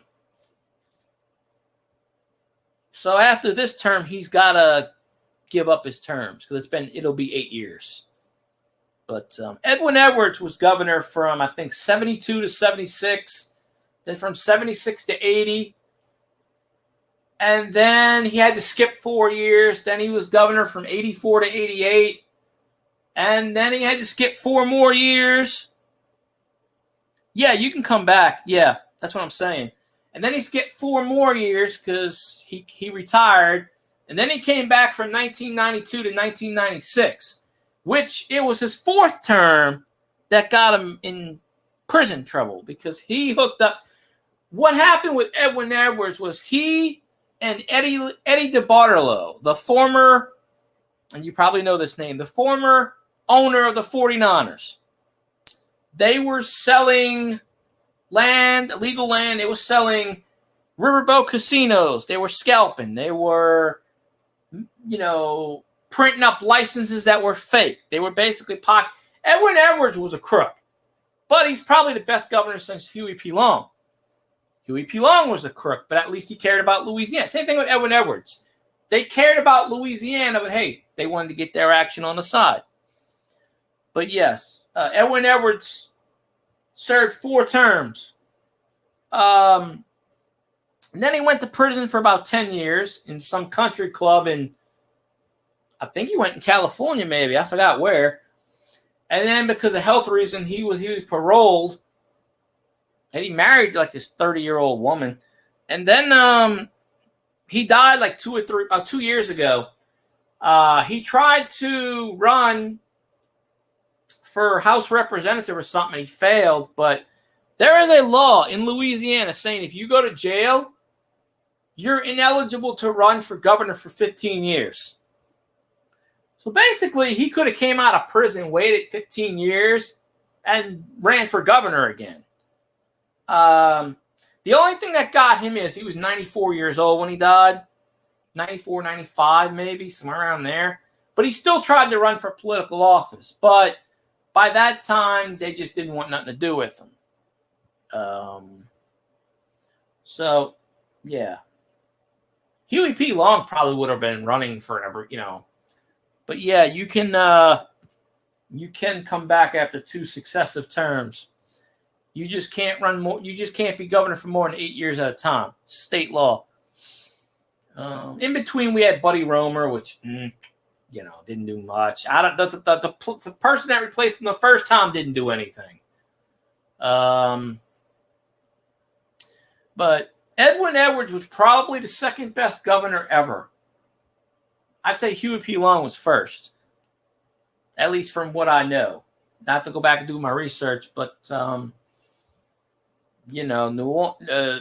Louisiana has had some governors that just, Of course, Louisiana hasn't had a Republican governor since Reconstruction, since the Civil War. So, and I seriously doubt. It's funny how a red state has a blue governor every year. Tell me that's not rigged. How is it that a red state votes red? Yeah, it was part of the backdoor deal. Louisiana has not had a Republican governor since the end of the Civil War. Yep, all been Democrats. Every single one of them. We almost had one. No, he switched. He was a Republican at first, but when he ran, he was he switched though. He was a Republican and then became a Democrat. So, if you're talking about Bobby Jindal, he switched parties. We had an independent, I think, at one point. But if you go back to the history of it, yeah. Same with the mayors. Haven't had a Republican mayor since the Civil War. All Democrats. New Orleans mayor is batshit crazy. Well, that's a dude, number one. That's a dude. I don't care. That's a guy. So, I'm just saying. You see pictures of her, that's a dude. Because there ain't no woman look like that. No.